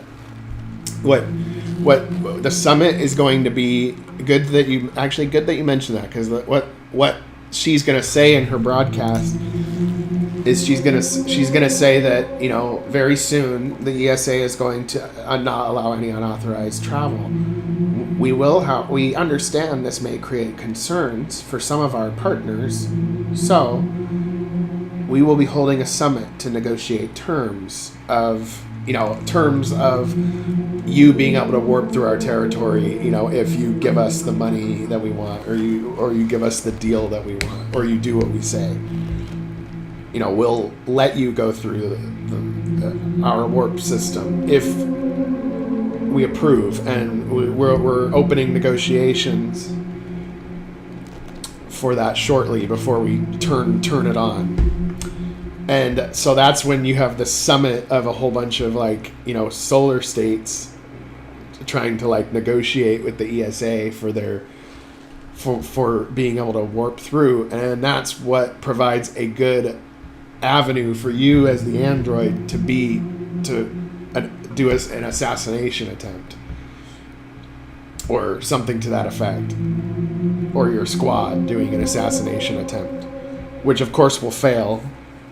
And it'll lead to you going into space for some reason.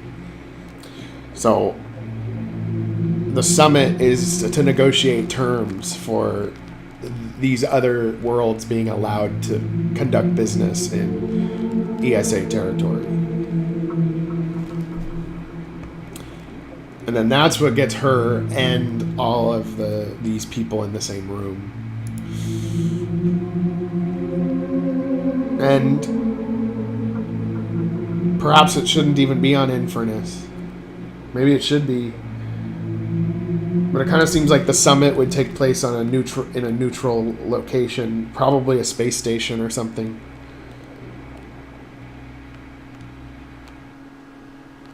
Like maybe you have to do something to get off of Infernis so that you can make it to the summit, which is on a space station. And then of course you come back for some reason, but we'll figure it out. We'll figure it out. But it'll be Alice Cromwell. Like she's gonna probably kind of take point on being the main villain of this side story of this episode,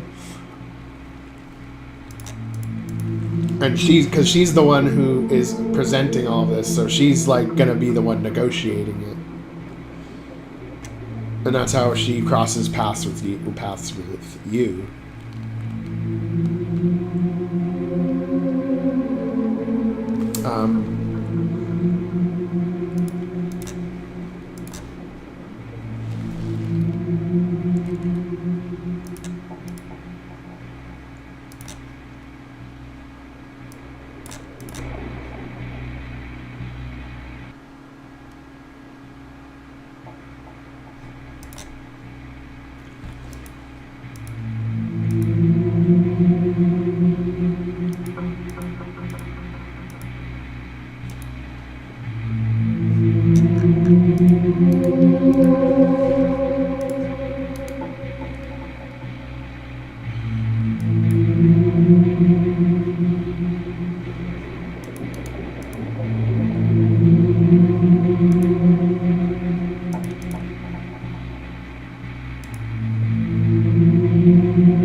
No, she's not on the podium. She's at the podium.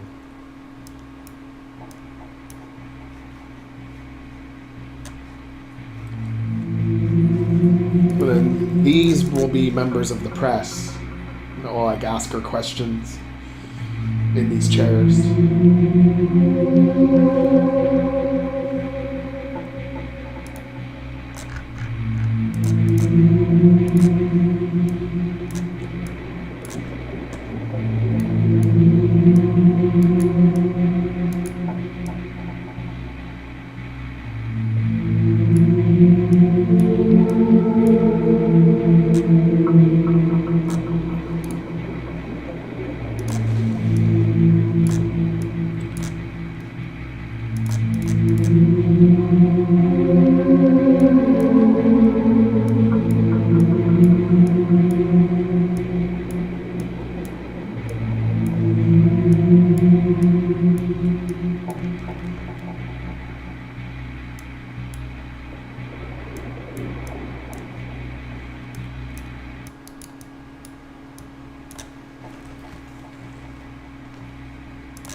See if it looks okay with Earth in the background like that, or if it looks worse.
I kind of like it, actually, the flag hanging from the top of the window like that,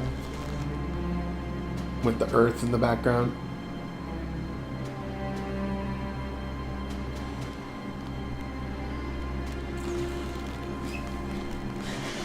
Making it look kind of elaborate, like it's a fancy, you know, it's a fancy like press meeting room kind of thing.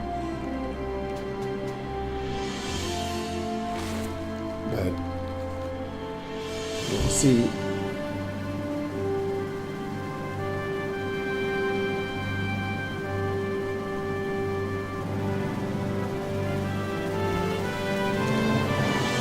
Let's see.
I'm just laughing at how evil they look. Like, they all just look like straight up evil.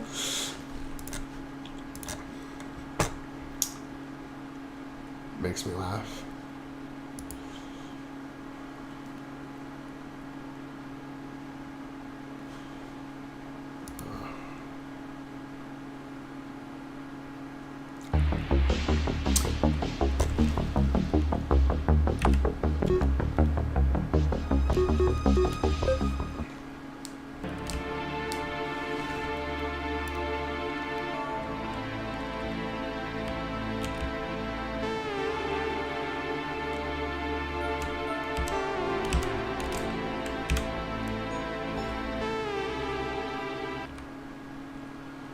God, I'm so glad the micro jitter is gone. That bothered me for a really long time, where it just got under my skin, and now it doesn't do any micro jitter, which is great. So glad I figured that out.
Got to adjust this a little bit.